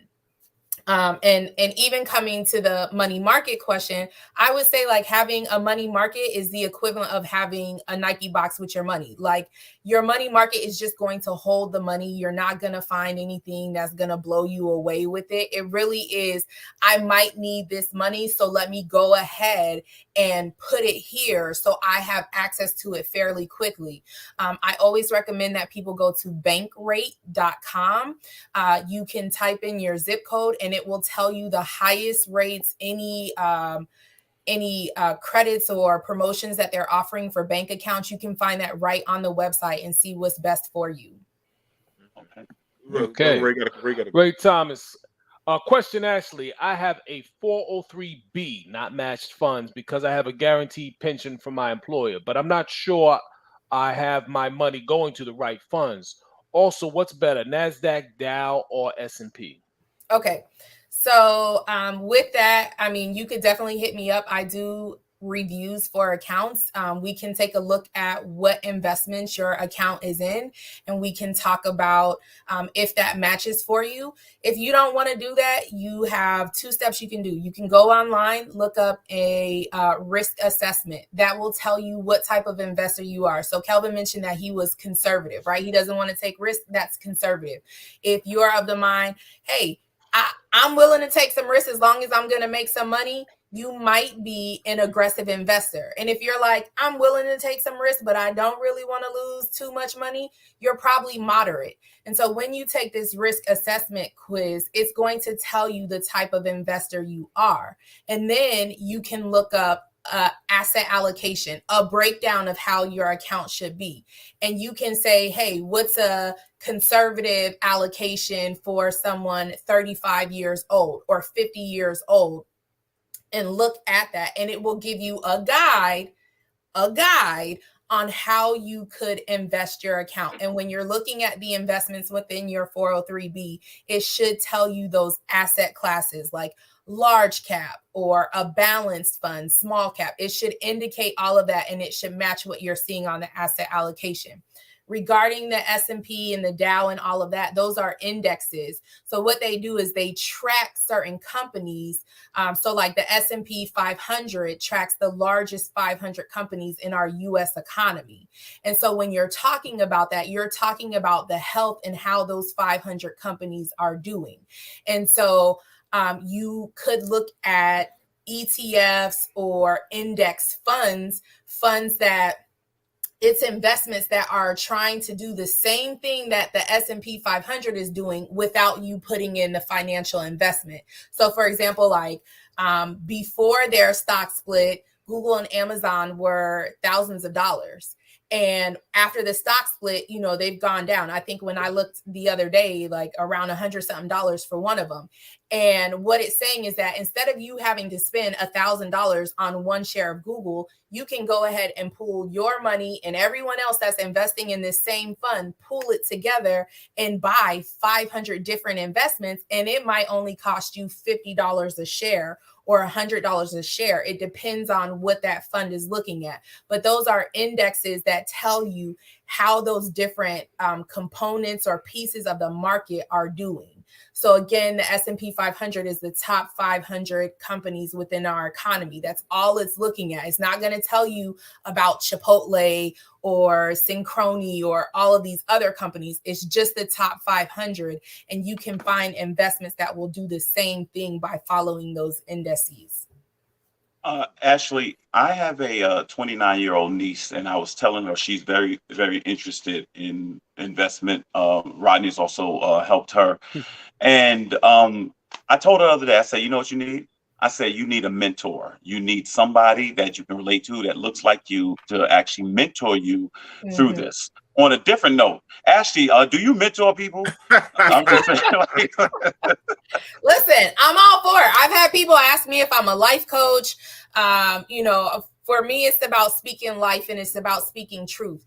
And you have to have both of those things when you're talking money, because we haven't learned about this stuff. We haven't learned about how people use loopholes and all of these things. You know, a lot of people aren't even like the rich people. They're not paying taxes because they're creating businesses. They're finding ways to shelter that money. So I'm all about having those conversations and changing someone's life. Like, this is why it's important that we have conversations like this, because anything that you learn here in this moment changes your life for the rest of your life. And now anybody that you communicate with after this point, their life is changed with the information that you share with them. So I'm 100% game. Absolutely. I love it. I love it. Anybody make a comment? Just let Jamie get to the comments and questions. Okay. Ashley says, I'm sorry, Michelle says, Ashley, we need to link up. and discuss how we can help people on a Yes. bigger scale. I'm a director at a brokerage firm, and I want to do some stuff with other people with licensing in the financial sector. That's what's up. Make a connect. Absolutely. Yeah, Juan says, what at Michelle Turner said, how much does Ashley charge for consulting? I'm definitely interested. There you go. We're gonna Yeah. give all the information at the end of the Well, show. Yeah. End of the yeah. show. Then You need to Yeah. have hit Ashley's up. information under her name. Yeah. Shorty says, I'm running in the room to find this damn Nike box. He didn't like the box alone. Ray Thomas said, move to the Adidas box. You got him in the Jeezy box. Yeah, right, exactly. One shout Okay. out Michelle Turner. At Michelle Turner, I have a 2K. I have about 2K in silver in a safety deposit box, and I buy about $200 in silver every month. That's interesting. You know, Ash, what do you think about buying metals like that? I am not a supporter of it. That's just my personal opinion, and here's why. If And we get back to you, Michelle. We're gonna get to you. We're gonna get to Yeah. every comment. a lot of people tend to buy it because they're scared of what's going to happen with the markets. Like, oh, gold is up. I'm going to get gold because the currency isn't shit. Okay, that's fine. That's fine if that's your view. I respect that. But when you start talking about having currency, that means you also have to have other people with the same currency to trade with, because who are you to tell me that this $100 in silver is worth $100 in silver? Like, now I have to believe that that's what it's worth in order for me to trade with you. If the Right. currency really went to shit, like, I have the ability to say, hey, I got a case of water. What can I get for the case of water? Versus me being like, oh, it's gold. Like, what am I supposed to do with? You want me to walk around with gold in the streets and like money doesn't mean anything? You set yourself up for getting robbed. You set yourself up for not getting what your silver is or your gold is worth, because who is going to be the one to tell you that this piece of silver that you're giving me right here is the equivalent of my living room furniture, right? So like, who's going to determine that for the people that are buying those metals because they plan on using that if the currency can't be used anymore? And like, there's not enough people that have it to genuinely trade with like that. All right. right, let's get to the comments. Interesting. Go, can you go, Jamie? Go to the comments, Jamie. Yeah. We got a few more here. Do we have any more? Oh, we missed them. We didn't get to them. She was talking. Oh, You got them okay. going. What you talking? Just go to them real quick, Jamie. So No, we good. We good. We done. we good? Yeah, we done. I thought, Yeah. man, I must No, I miss saw it. a couple that weren't read. Yeah, I don't think they were red. Yeah, Jamie. Okay. All right, Jamie said we done. Okay, Done. he's on some shit tonight. God damn it! I got one question for you. What do you feel about the cryptocurrency and stuff like that? We just seen what happened with the company FXT. FTX. And, Yeah. FTX. Yeah, FTX. Yeah, that them and Bitcoin. What are your thoughts on that? Yeah, I don't like cryptocurrency. Partly, I mean, part of it is like, you have to understand, if the government is interested in regulating it, it's not going to be what you think it is. The other part of that is that there's only a finite amount of Bitcoin, right? So when you're talking about these cryptocurrencies, it's not an unlimited supply. So again, it comes down to like, when are you going to be able to use this? Is it going to be acceptable? And when you think about that government regulation, right? Because they're trying to figure out a way how to tax this and how to keep track of it to get their money. So when you think about all of those things, where's the longevity behind it? What in our industry, in our economy, what things support sustained growth within cryptocurrency and all of those things? For me, it's just too risky. It's an alternative investment. I don't support it. But if anyone is like looking at those things, I would say, it is very risky to do more than like 10% of what you are looking to invest. So if you're saying like, hey, I got $100 to invest, you should probably only put about $10 in crypto. And that's just a general guideline to make sure that you're not overextending yourself, because when you talk about any financial product, there's always risk that you could lose the money. Yeah, crypto is a scam. Non-tangible equals fake and soon to go bust, according to Ray Thomas. Yeah. What do you think about the investment apps, Ashley? You have a couple of those, like, you can go on, you put a little bit of money away, and you can just kind of invest and in that regard. So what do you think about those? I think that addresses that need for instant gratification. I want to get into this investment right now. I think that, people have not really considered how much the brokerage firms have lost in terms of, it's pretty much free to go ahead and trade on Fidelity. E-Trade was always really cheap back in the day. All of these full service brokerage houses are coming down on their fees. So why are you going to go with an app? Like, they don't even really have real education like that. They don't really have real support like that. I used to work at a brokerage firm, and we worked 24/7 because you had to be available for those phone calls. Every single person was licensed so that you could address the calls that came in, right? For me, that creates a level of accountability that's there, and it's not just investments, it's everything else, and it's kind of held to a different standard. And that's like part of the issue that happened with Robinhood. Like, they were coming after them and they weren't even able to accept some trades for a certain amount of time because of everything that was happening. So, like, why would you put that at risk? I get that it's there and it makes it easier, but you can buy $50 of Amazon on Charles Schwab. You can buy $50 on Fidelity, right? Like, that's across the board. I just don't think that they've been around long enough and that the regulation is there to really be concerned with those apps. And like, a lot of the education for those full brokerage firms is so much better. You know that most reason why most people go to the apps is because they can buy fractional shares, where sometimes Charles Schwab's you have to only buy full shares. Yeah, so I know, like, with Fidelity, you can buy fractional shares. I know some of the other ones, like, that's the case. But if that's the case, if you can't afford to buy the whole share, like, you probably should not have that investment. And I say that because when you're talking about properly diversifying, not taking too much risk in your account, you need to have at least investments from 10 different sectors and industries in your portfolio, just to make sure that you're not taking too much risk. And so if you're scraping up $50 here, $50 there to buy a tenth of a share, why are you putting your money to work that way? Because it's not going to benefit you the way it could versus you buying a whole share in an index or an ETF, or buying a whole share of something that's more affordable, where now you're getting like full dividends if they're paying them out. Or, now you're being able to vote and participate in proxies and all of those things. Like, it doesn't make sense to overextend yourself by getting fractional shares. I get it. Like, you want that investment, that's fine, but find a cheaper way to do that. That's not going to really put you out. So, Ash, real quick. So if somebody wanted to use your service, right? So somebody like Ray said 43B, he got Vanguard. You could take a look at their portfolio, because sometimes these big companies like Vanguard, they're going to a small, like, I work for a nonprofit.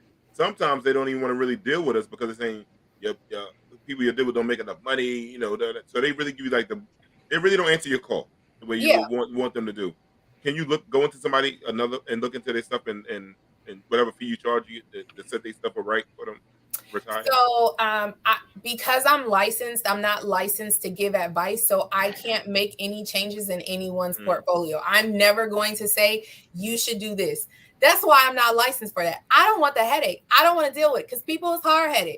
And when the markets start getting volatile, the emotions jump in, and now I had a client block me because she invested right before COVID. And I was like, listen, you have to understand, anytime you invest, what you put in there, it could be worth less than that in the future. And sure enough, that's what happened. She blocked me. And so I don't give advice like that. What I can say is, here's where you're invested. This is what this means. You take your risk assessment. This is what this means. These two are aligned or they're not aligned. I can do that, but I can't say this is where you should invest. I consider myself the step before a financial advisor. I help you get your money together so that you can invest, so you do have disposable income to go ahead and see what work your money can do for you. So most people bring to you what they would want to invest in it, and then you help them build the money to invest. but you don't suggest where they should invest. Correct. Yeah. Okay. So I help people, like most of the people that come to me, they don't have budgets. They don't know where their money is going. They don't know what their financial goals are. And I clean all of that up. I set the foundation so that when you go to a financial advisor, you already know what money you have to play with. You already know what money can be invested. You already have a consistent platform that you're working off of. And your advisor just is going to come in and say, oh, well, this is the next goal that you have. Here's the math. Here are the calculations. Here's how we're going to get you to that goal. They're going to do the forecasting and the projections and tell you all of that. I'm going to be the one that's going to get you in a position where you can start seeing that person. Got you. You just get them ready to invest. Yes. I got you. Well, I'm sorry, Jamie. You had some comments or something up. We went too fast. We were talking. I just want to make sure we get. What did Juan say? Somebody said? Michelle. I'm sorry. Michelle says 766 24 99. People expect things when you mention those numbers. Yep. I'm 7 and 63. So. Oh, Series 7, Series 63. I got it. Yeah. Mm-hmm. I didn't know what y'all was talking about. I don't know what that. I thought y'all was talking Lotto. I thought it was Lotto. I was like, I ain't know.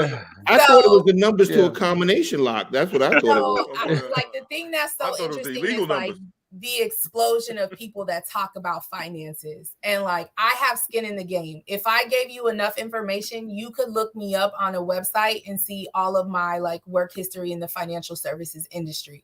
I can't just be out here talking reckless because my job is on the line. And so for me, that's really important. I don't talk to people that aren't licensed or don't understand what they're doing because there's no accountability. The guy down the street that's telling you he got into investments and he made $100,000 and he has a course and he wants to tell you how you can make the same $100,000, he's not licensed. Right. So when he screws you over for your money, there's nothing that happens. If I mess somebody up, that goes on my record, my U4. And any employer that I work with in financial services has access to it and can be like, oh, no, sis, like, we don't like that. You're not here. You can't come here. So my livelihood is on the line when I have these discussions. And it's important that people talk to people that are reputable because what skin do they have in the game? What do they have to risk or lose by talking to you? You know something. I'm sorry. Go ahead, Dave. I was listening to my producer, Jamie. You want to scream on me, but go ahead. You want to get something off real quick? Go ahead. Do what he's saying. No, right. So, Ash, I know we went over time with you. I told you, sister, we was going to go. I said 30 minutes. I knew he was going to go over. So, I just want to know, where can people find you at? What you got going on in your life? I know I was on your Zoom, so tell people everything about Ash. Okay, yeah. So you can find me on my website, makingmoneymatter.org, on Instagram, TikTok, and Facebook at Making Money Matter LLC. Yeah, you can send me a message on Instagram every single second Monday of the month. So every second Monday of the month, I do a free Zoom call with myself, Dr. Pittman, and Mental Dialogue, a Black community club here in the Atlanta area. And we go ahead and tackle money and mental health. I'm currently doing individual sessions for open enrollment. So if you have insurance, you're trying to figure out what to select, you can hit me up and we can go over your benefits and I can talk to you about that so you can make that selection. If you're interested in being a client, go to my website, fill out the consultation request form, and we can go ahead and have a discussion. And yeah, that's it. You can find me on social media. I'm all over there. Yep. Thank you, Ash, for coming on tonight, man. We love you, sister. Appreciate you and your time. Thank you so much for having me. Yes. Follow that sister. Jamie, show where we can find the sister one more time for us. Where can we find the sister? Every day we go. MakingMoneyMatter.org. MakingMoneyMatter.org. MakingMoneyMatter.org. That's it. Thank you, my sister. We love you, sister. Thank you. Y'all have a good one. Yes. All right. Have a good night. Thanks. Yes. Thank you. That was good, man. Yeah, that was excellent. Yeah, she's still there. She's okay. She was bringing it, man. I love an educated sisters bringing it. I'm glad she looks like us, and I think it makes people more comfortable. I think, like what you said, Kelvin, your niece is going to her. She looks just like us, from the same kind of community we come from. That was dope. Very, very, very good interview tonight. Absolutely. Yeah. And we got another person coming on after this commercial break. our dear sister Shauna gonna tell you what she got going on this weekend, and maybe we'll see a sneaker of how their money Ray in the scene. So, Jamie, take us to commercial. We're gonna come back with our sister Shauna.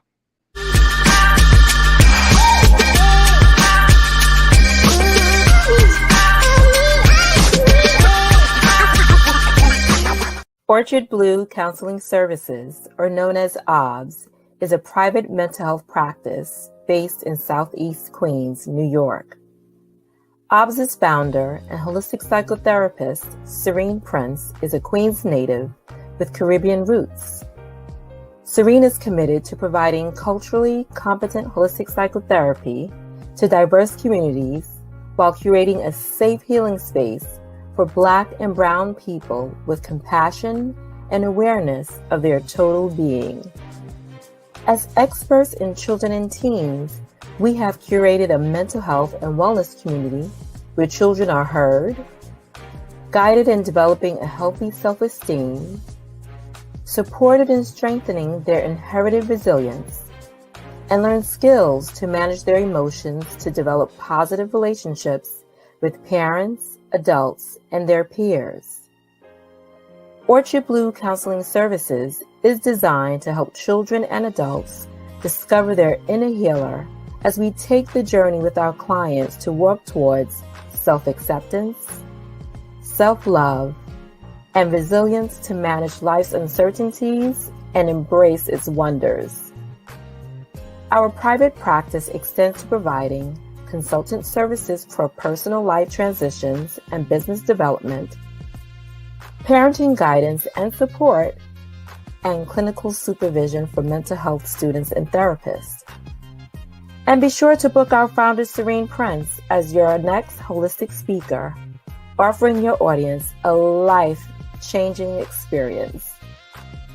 Now that you have taken the first step to learning about us, we invite you to walk towards a healing and progressive life with Orchard Blue Counseling Services.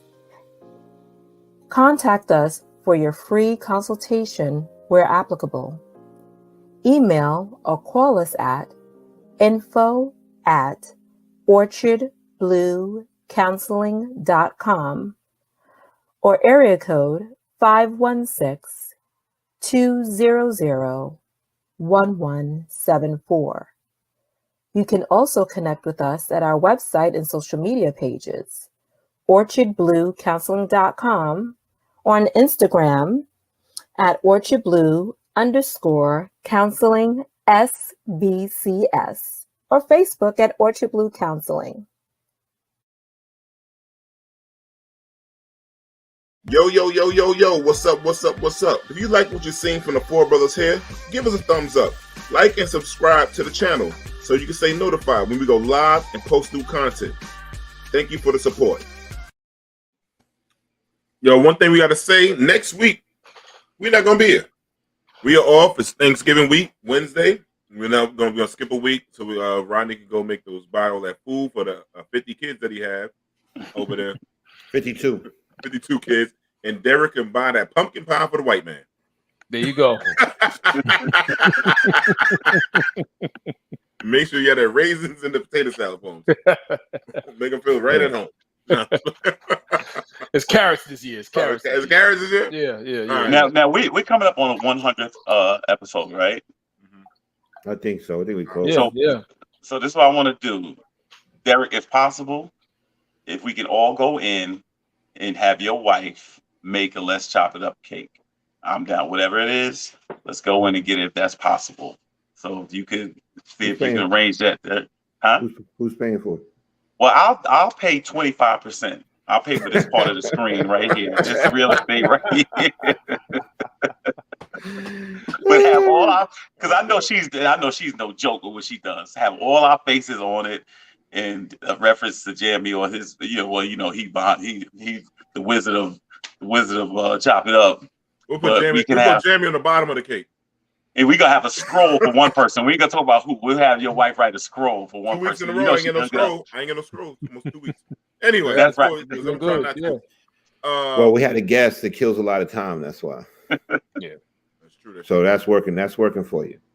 That's true. But without further ado, Jam, we got our dear sisters going to be in Circle of Sisters this weekend, and she want to talk about some of the products she will be selling at this event.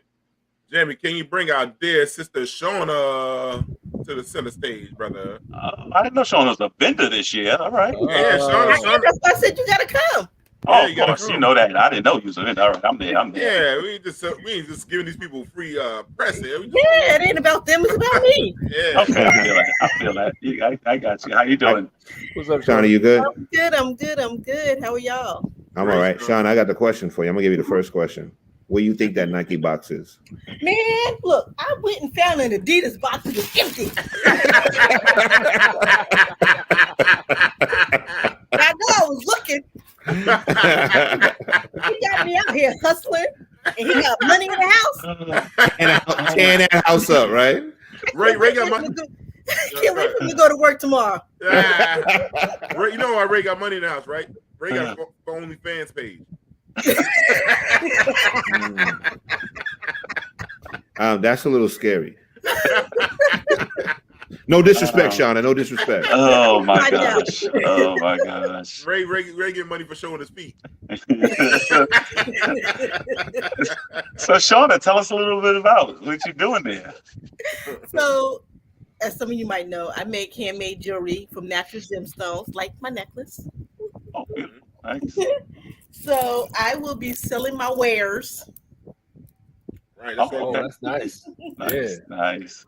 Very So I nice. have men's and women's jewelry. But yeah, I'll be there Sunday. So I don't know. Do they have a booth number, anything like that? I don't have my booth number yet because they're a little slow. You know, Black folks. Yeah, you know we're a little different. We're a little different. But I do know that some of the guests that's going to be there on Sunday, Sherry Shepherd, Kay Michelle, Tiffany Cross, Tamika Mallory. Thank you, Michelle. She loved the necklace. Thank you. Wendy Williams. That's your sister, man. Yo, that's not cool. That's her sister. Oh, that's your sister? I got up close, but I had to show my necklace. Shut up, Sharif. God, I can't stand him sometimes. But on Saturday, Wendy Williams is making a public appearance. You said Wendy Williams? Yep. Wow, She was that's just big. added to the bill, so That's she'll be big. there.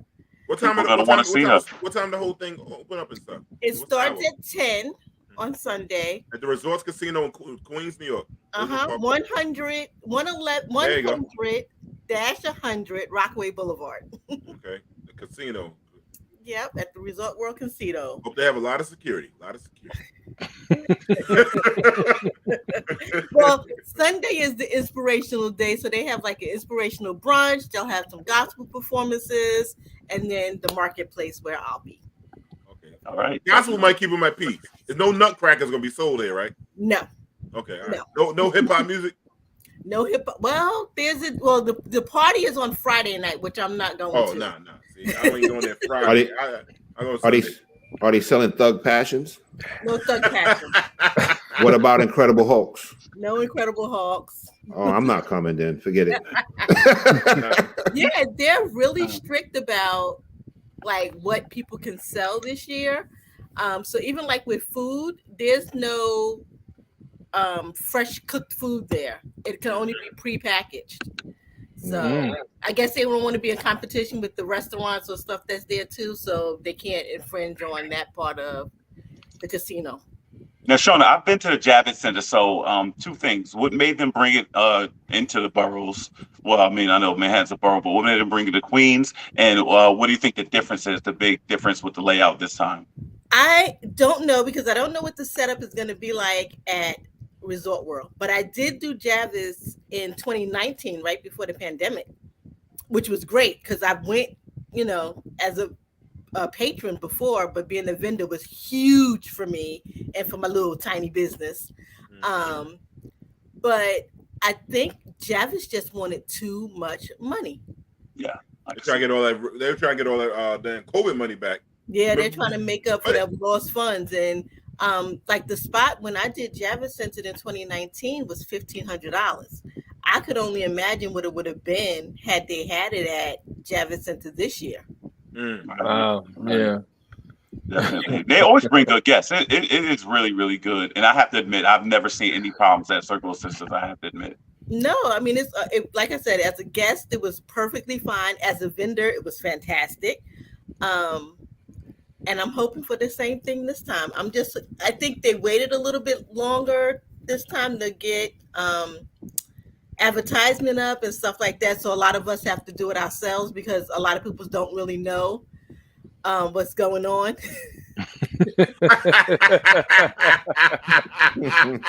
Goddamn, Ray always got a joke, boy. This is why we're not in the same room right now. That's hilarious. But Hey, yo, Sean, let me ask you something. Do you think that will affect, like, this is a weekend? It's just before a holiday weekend. You think it's different? What month they used to have it in? In November? It was in September when I did it in 2019. I'm hoping that people have been in the house for so long they just want to get out. Mm-hmm. And do some black stuff. Right. Yeah. It hasn't been a Circle of Sisters live for 2 years. Wow. So I'm hoping that brings people out. They've been doing doing road shows. So they've been doing a little bit around the country on these short weekends. Mm-hmm. So that's what they've been doing in the meantime. But I'm hoping that, people come out just because we haven't been able to do it for 2 years. And, it's really supporting a lot of small Black and women-owned businesses. So it's an opportunity. I was happy to be able to do it. The husband pulled out some money from the shoebox to pay for it. Pay it back, but I love Ray, man. You really got to pay it back? It might not be cash. Oh. Right. I like the way Shauna said that. Might not be cash, but now I gotta say, Shauna, I really, really loved because I used to go to all the the vendors and things like that, and it's a nice flow to it, and it's nice you meet different people, and I think it's a great networking tool. And so I definitely want to see you there, and I want to buy something from you for my nieces. I just think it's nice. My men's bracelets are adorable. These are onyx and jade. So nice. Okay, so I want to support. I want to definitely support. Mm-hmm. Shauna, how much it costs for people to go to Circus? Is it free? Is it a charge for people to get inside? I know parking is free, and I think the tickets start at like $15. Okay, and that gives you access to everything. Yes. Okay. That parking is invaluable because remember the Javits Center is you got to walk from Javits Center isn't close to anything. It's just out there on the west side and it's just far. So this is really invaluable. Yeah, I think we paid like almost $75 to park when I did it. Yeah. Wow. 3 years ago because we were there all day from set up to breakdown, and so this time being able to roll down the block. And you know what? To be honest with you, to be fair, nobody shows up for events like we do. Nobody. And nobody, now we ain't gonna be there when they say the time when it starts, but when we get there, we show up. It is always beautiful. So I'm looking forward to it. But you know what? I know what it's like to run a business. I know so first of all, congratulations. And I'm really, really proud that you're doing it because there's a lot of people do not know small businesses New York is made up of 95% small businesses. People don't know that.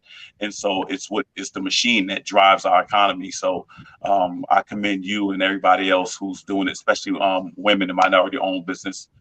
It's really, really great. So I just want to commend you and congratulate you on that. And I look forward to you tearing it down. Like I hope you don't go back home with anything. I hope everything is sold. So let us pray. Yeah, definitely. Hey, you got a pastor. He can set it off. Let us.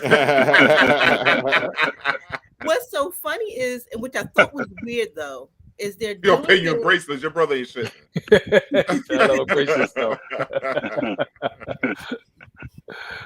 I'm telling my mommy on him. What's weird though is they're having it Saturday is the launch, Sunday and Monday they have vendors and speakers. I don't know who's going to be there on Monday. They on Monday? They got a weekday? Yeah, from 11 to 6. I'm like, yeah, no, I'm not gonna do that. No, ain't nobody gonna be at that one. That's gonna be a wrap. That's the day everybody starts traveling to go to for Thanksgiving and stuff. Exactly. So I will be there on Sunday only from 10 to, I think it's 10 to 8. All right, cool. That's enough time for black people to get up from that Hennessy hangover and go over there. Well, like I said, it's the inspirational day, and they're having like a little inspirational brunch. So people are gonna be there for that. So I'm hoping that, you know, the church ladies come out and get some jewelry. Yeah, absolutely. Shauna, I want to say that you have been one of the most valuable members and supporters of our podcast. And so we appreciate you. You are our resident fact checker. And so we definitely appreciate everything that you do and everything that you bring to us. We look forward. I mean, we know it's going to be a good show whenever we see your name pop up. So I just want to say on behalf of, I'm sure, the rest of the crew that we appreciate you, admire you, and we know that you grew up on the only block more popular than Sesame Street. So we definitely appreciate you. So just know that from the heart. Well, I look forward to every Wednesday. So when it's not happening, I'm just so disappointed. I go to bed at 9 o'clock when y'all not gonna be on. Well, we're allowing everyone to cook on this Wednesday coming up. That's what we're doing. I will be packing for Miami on Wednesday. You and Ray going to Miami? Me and Mally going to Miami. Oh, girls trip. Goddamn. It's my birthday weekend. Oh, happy birthday today. Happy birthday. My birthday's the 26th. I was a Turkey Day baby. Oh, wow. Okay. Family love having them holiday babies. You had to, right? My daughter's a July 4th baby. Yep. Yeah, them holiday babies over there, man. And Sharif, her brother's Flag Day, June 7th. June 7th is not Flag Day, but yes, June 7th is his birthday. And what does Flag Day mean? I don't know. June 14th is Flag Day. Flag Day, yeah. He just said, I think he was like Brooklyn Queens Day or some shit back in the day. Oh man. Yeah, but Shauna, thanks for coming on. Derek, take that question. Yeah. Michelle Turner says, us church ladies love jewelry. Do you have a website to order? I sure do. She sure does. JewelryByShaunaDenise.com. Say that one more time, Shauna. JewelryByShaunaDenise.com. Okay. And on Instagram, same name. Yep, same name. Yeah, right there. Shauna, I just followed you, and I'm in the process of placing an order. Whoop, whoop, thank you. You're welcome. Wait a minute, hold on a second. That means I don't have to go get shot at the Circle Sisters, and I can buy online. That's a win. No. Listen, I she still leaves gotta down go to get shot. say 1,500. Don't tell nobody. If you come in person, you get a better deal than online because you don't have to pay for shipping and tax. All right, now you're right about that. Me and my bulletproof vest gonna be in the building. I'm messing with you, Shauna. I bet you they called the whole 106 this time. They know they say, "Oh, black people coming to resorts." We're gonna call the whole precinct. Keep them coming. Keep them coming. No, I think it's gonna be a great day. Yeah, it is. It is absolutely. Thank you, Shauna, man, for blessing us again tonight, man. You and Ray have a good night, and y'all go make it rain on each other in that bedroom. All that money over there. Soon as I find the shoebox. He probably got a Puma shoebox. You looking for all these others? He probably got a Puma. Yeah. Nah, he got it in a Diodora shoebox. Yeah, Lotto. Very old school. Word. Yeah. I know what it is. It's probably tucked inside of a wallaby. yeah. Ray got from Staten Island. They got the wallabies on. All right, Shabab. Bye, y'all. Thank you, sister. Thank you. See you later. Thank you. Here we go. Rodney in the middle. Rodney on the top. Yeah. All right. Let me see what we got. Man, tell me we had the guests. We going hard tonight. I gotta get my doggone thing back up. Okay. Here we go. Yeah, teacher in Texas gets fired for telling a student he's a racist. Yeah, do we have a video for that? It speaks volumes if middle school age children have more humility than their teacher. A student near Austin filmed the moment a teacher revealed his true self, a white supremacist, according to some. Now, the teacher has not been identified, but he told students he believes the white race is superior. Listen. In my heart, I'm ethnocentric, which means I think my race is the superior one. Oh. Wait, no, let me finish. Hey, look. So white is better than all. No, let me finish. Let me Go finish. ahead. Hey. I think everybody thinks that. They're just not honest about Hey, it. I'm not racist though. I like all types of colors. Did I say I don't like people? People only think Wait, that. so you said you are what? You are racist? You saying you're like, you're I racist? think everybody's a racist at that level. No, like, you said you are racist. I did. Yeah, I'm trying to be honest. He has since been fired, but the damage has been done. The children have already been exposed to the ugliness. Yo, he wasn't superior enough to keep that job. I noticed that. I'll be honest with you. I don't know if you guys see it the same way I see it. The kids set him up, and I thought it was brilliant. Right. Yeah. They were filming him, and it seems to me that one of the kids were trying to pull him into saying he was a racist. You know, so I believe they set him up, which I think was great. I think it was brilliant. I think it was brilliant. I think also it speaks volumes, especially, and I can't blame everything on Trump, obviously, but I will say over the last 2 years, it seems like there's been an uprising about the boldness in displaying this type of rhetoric. And I mean, to me, not just saying that, but to be dumb enough to think that that's okay. You should be you shouldn't be an educator. You know, there's certain people, and we need to be conscious who's in front of our children to begin with. But that was just so utterly disgusting and reckless. And I to Rodney's point, I actually give the kids a lot of credit because first of all, I watched a lot of it. There were several videos in the classroom, several of them. And the kids were very, very mature, and they asked the right questions, you know. And his actions were reprehensible; they were inexcusable. And I think there needs to be more scrutiny of educators. I think there's first of all, just looking at him to sit there and supposed to be an educator and go into this diatribe to justify that sounded even more ridiculous. To say that if somebody asks you if you're racist and your response is "I think everybody is a racist," it's just nonsensical. And yeah, he should have been fired. And if he'd had the right parent, he got fired. He got that work after class, as a matter of fact, not just getting fired. So he might have just got off easy. Yeah, I mean, I think all things considered, would you? The question I have is, would you rather he have lied? You know, what should he have said? Like, you know, No, shouldn't have lied. What he should have done is not brought his personal feelings, because his job is to educate them. You're right. But once the question got asked, once he got set up, what was the proper response? Should he have lied or should he kept going? I personally glad he told the truth. You know what I'm saying? Because now you can see him. You know what I'm saying? But think about all the other ones that would have given you the politically correct answer and would still be working right there. You know what I'm saying? Which goes on. He wasn't smart enough to lie, Derek. That's the problem. Obviously that's why he got caught out. Obviously not. You know, but a smarter one would probably lie. A smarter guy would probably lie. I mean, we're talking about a guy that was basically just tricked by kids. Yeah. Oh, yeah. Come on. Yeah. He's not that smart. Yeah, but when in doubt, teach the curriculum. Yeah, he shouldn't even be having this conversation.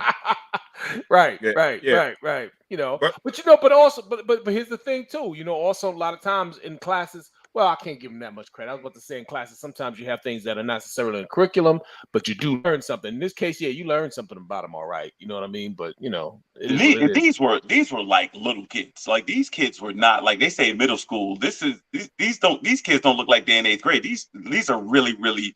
Some of those kids look really young. This is not philosophy. This is not, you know what I'm saying, like on a college level. This conversation should not be had with them. And then he's sitting there justifying it. You know, there's certain things, there's a certain posture that you should have with children. There's a certain disposition. I didn't see trust there. I saw man in a park with binoculars looking at kids like there's something even looked wrong with him. It just did. It just I felt uncomfortable looking at this man. There was something else in play there that really looked bad. It really did. And to have him around kids alone, that's just a bad look. Yeah, my thing is, I'm not surprised. I mean, white supremacy in education is big time. I spoke on this before. Try to get me in trouble when I was in New Mexico. I thought it was in Texas. I was in New Mexico at a conference about that. But I was surprised it's Texas. They don't want to teach one thing kids don't supposed to be learning. They're not critical. They want to scared of critical race theory. Texas, they want to bring in the military to teach kids because they have a teacher shortage. This is Texas. That's what, you know what I'm saying. Like this is not no surprise how they think like this. Look at the governor. Everything they do is about white supremacy, and now you got white nationalists coming out of those places like that. So I'm not surprised on that, but we have to do better on it. I'm glad. One thing, those kids, you can tell their household teach those kids how to be disciplined. Yeah, those kids, well, they and that was if they grew up in a Christian household. I'm not religious. Everybody knows. They did the Christian thing. They did the Christian thing to do, whatever it was, and assuming they're Christian because they in Texas. But that was the most. I work around teachers like that and principals and superintendents like that for years. They just don't say it. Like Derek said, they're more covert racist. He was more overt racism. Like, and these kids knew how to handle it. Maybe these kids got trained over the last few years how to handle somebody like that. But Ronnie's right. They lined him up. And knocked his ass down. They knocked him down. They put the street on this crack ass cracker. I'm saying. Yeah. So now I can't get a scroll for that, goddamn it, Sam. I don't get no scroll for that. But, but that's what it was. That's a cracker mentality. So I don't know. It's Texas. It don't surprise me at all. Like I said, kudos to the kids. I thought they were brilliant. I did. I thought they were brilliant the way they did it. Yeah, and they got his ass right out of there. Yeah, real quick.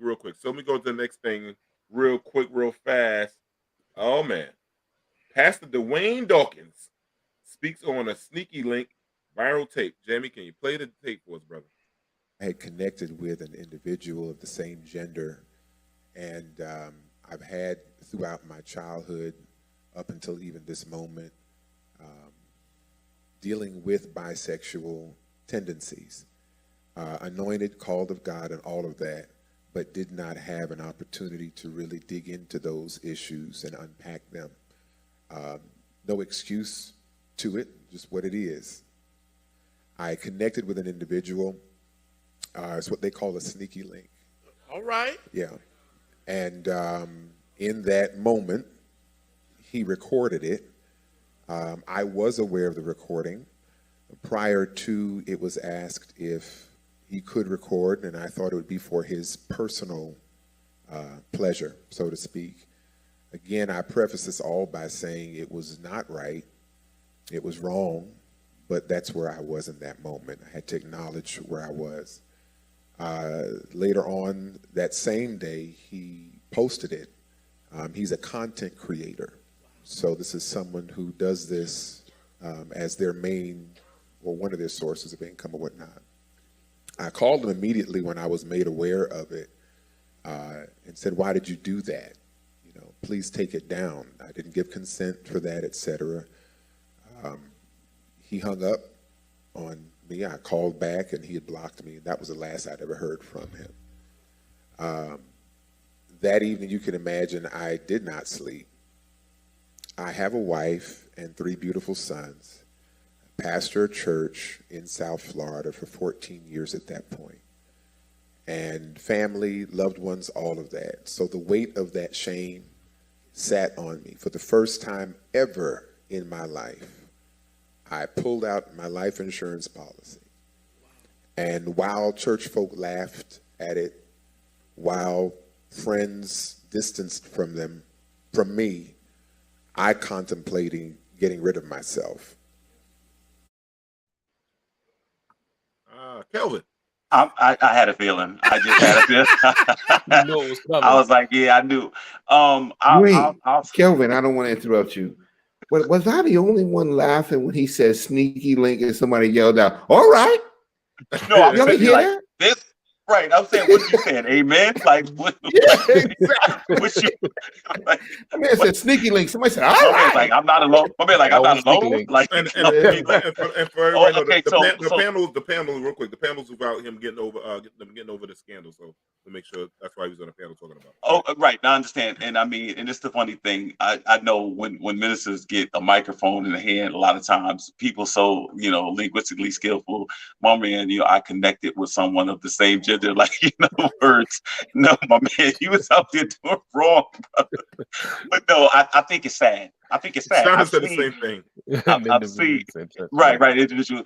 I think it's really sad. First of all, what bothers me is if that is your lifestyle, this idea of, and I don't know if the wife knew or whatever, I don't know what that is. That is your lifestyle. Why are you getting married to somebody, bringing somebody into that?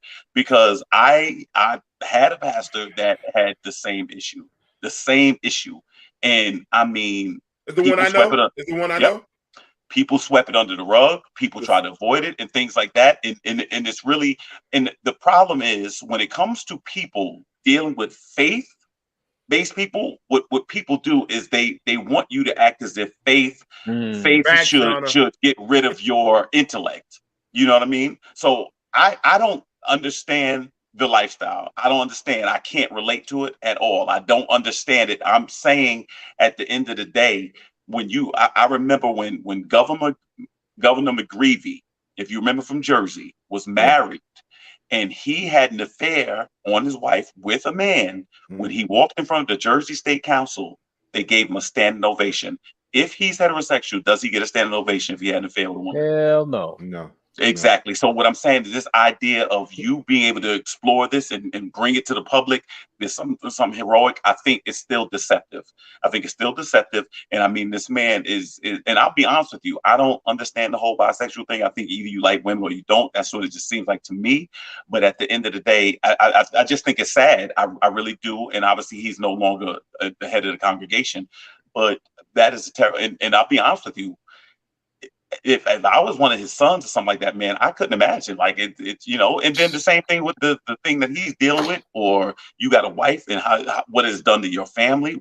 It seems like it's irreparable damage that's gonna be done, and I can't relate, and I just think it's really, really sad, man. I don't know what else to say. It just is. You remember when Governor McGreevey went on that podium and made that speech? Do you remember how his wife's face looked? I think I do. And that's the whole supportive phase, right? Like you're still supporting. She looked traumatized that she had to stand up there and hear her husband admit to an affair with another man. And you know, it's crazy, Rod. I'll say this, and I'm gonna say this, and I've seen this in ministry a lot. A lot of these wives know and benefit from the lifestyle. They play their position. A lot of them know. I don't think it's possible to not know. Like it's just, Yep, that's I'm with Sean. Yep. Yo, the thing is, the wives do know. I mean, you should know by certain behavior in the bedroom too. When he tells you, I'm an ally. No, I'm not gonna say nothing crazy. Well, when he tells his wife, make sure you don't shave, just stay real hairy. I'm an ally. I'm an ally. Don't shave your legs, grow real hairy. I'm an ally. Don't shave anything, just grow really hairy. I'm an ally. You're not gonna jump in on the scroll. That's not a scroll. That's not a scroll. No, if he get it, it's a scroll. So you're not gonna go half on it. No. The funny thing is, like, I just don't like. He cheated in the church. I'm with you, Michelle. I'm with you. Yeah, she said, I ain't about that life. You can divorce for adultery and I'm out. That's what we're talking about, adultery. Allegedly. Yeah, there you exactly. Go. Allegedly, Michelle. Adultery doesn't say it has to be the opposite sex. It's cheating. Yeah. It can be anybody. My thing is, all right, here go my thing with the dude that's creeping. Man or woman, whoever he's creeping with. If you got a wife and kids at home, why the fuck are you filming? I was a professional creeper. You're an idiot. Long time ago. You can't let the side. Well, this is a dude. I must say side chick. The side dude. No, it's not side chick. Dude. Wow. The side dude. Film you, man. Yo, he just risking it all, man. He just risking it all. You got a big church. You got kids. Why are you letting and you're a person and the people? Everybody gonna say that's so and so, Pastor so and so. Yeah. You know what I'm saying? Like it don't make sense. Like creep. Right? He's caught up in the moment. That's what it is. Yeah, he's real caught up in the moment. You knew the guy he said was an influencer, so you know everything this guy like to publicize everything. Exactly. That's like somebody creeping with chicken wing. Like keep on putting it in the public. Michelle, they missed it. Michelle, they missed it. Right? Oh shit! Yeah.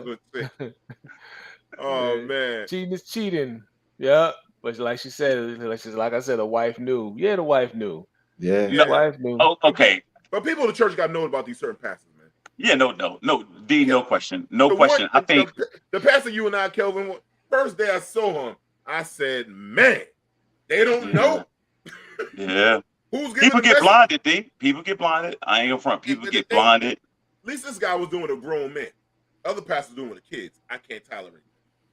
That's what Yeah, man, I'm with you. I'm with you, and it's just like, and I don't understand this need, because I think it's a very serious thing, man. You bring a family into it. Like, in other words, what happens in ministry, and I've seen this a lot. People back in the day, people would get married to give the impression it was a front. It was a front, and they was just doing it the front. And a lot of these churches would not call you to pastor unless you had a family. They would not call you pastor unless you had a family. So what these dudes would do is they go get it, they find some woman and give all these, these bells and whistles. You got this prestige, you up front, you whatever, and that was it. And she played her position. And that's the sad, that's the harsh reality. But it's big. Well, the good thing about this, you couldn't get the dude pregnant. Bring more children into the world. Now, no, I can't. I ain't saying that bad. Not that it's that bad, but because it's you, it's like it gotta be. Yo, that's not a scroll, believe it or not. It's not a scroll. Thank you, Ronnie. It's not. I'm gonna be honest with you. Like, if it was a scroll, my propeller be Rod, like. that's like Rasheed Wallace getting a regular foul. It still got to be a text. I am an ally. No, he just made a statement. That's I can't front. Rod used to be the helicopter. Rod, that's why I didn't do it, because I didn't think it was a scroll. I seen Rod throw his shoulder out before. No children got brought into the world that was, so. Yo, I'm getting rotator cuff surgery from the shoulder next week because of this show. Oh man, real quick, we got a couple of minutes here. Ladies, don't go through your man's phone. Jamie, can you play the clip for us real quick? Don't let that phone wreck your home.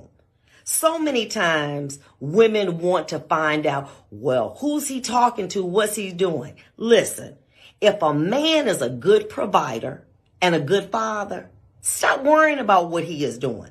As my father once said, that if you go looking for trouble, you're going to find it. And then what you're going to do when you get a hold of it, take that extra time that you want to snoop and invest it in yourself. Go work out. Work with your children. Make your home a pleasant place for you to be and for your children to be. Listen, you cannot miss what you cannot measure. Stop going to look for trouble, because what you're going to do is you're going to give the keys to your kingdom to the outside woman. Let that cleanup woman stay out there. That's her job, to clean up the leftovers. But remember, what's on this phone can wreck your home. The choice is yours. Leave it alone.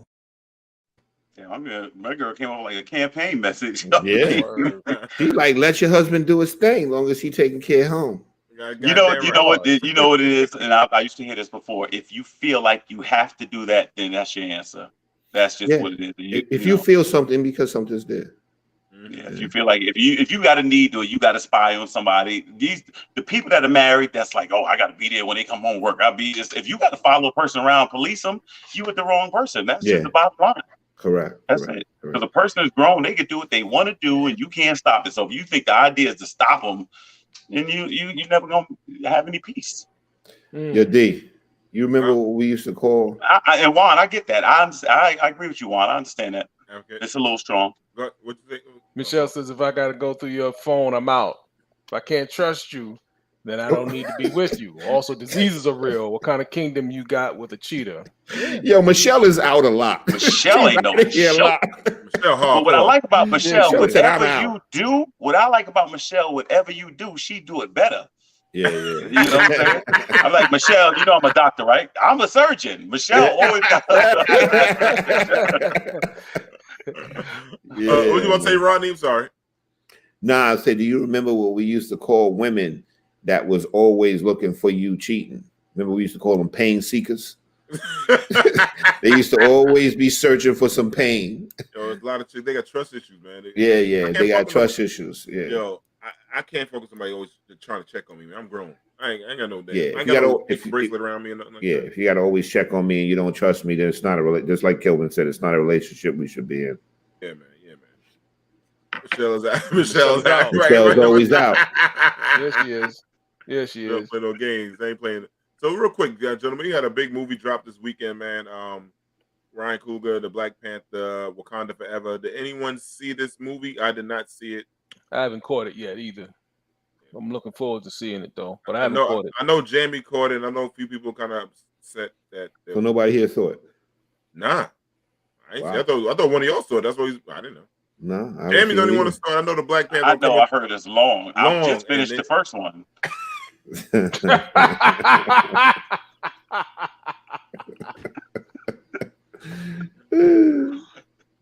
it got a lot of people of color, and they got the Latinos and the brown brothers. How to do at the box office? How to do?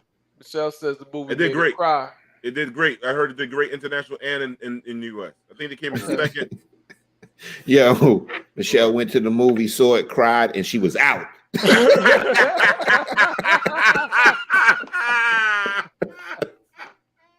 Yeah, she said, "I'm out."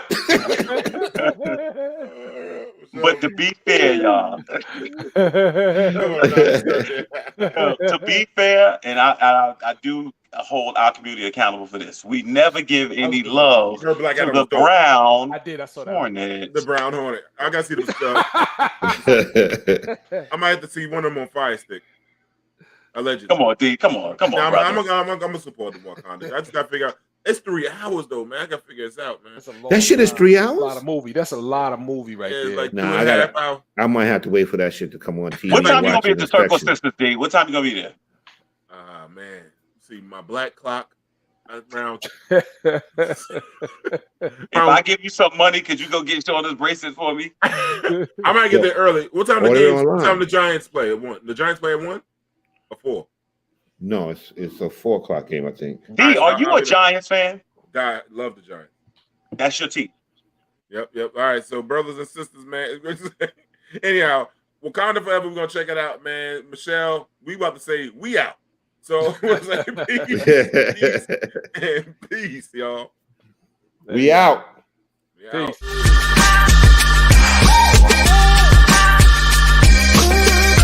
Out.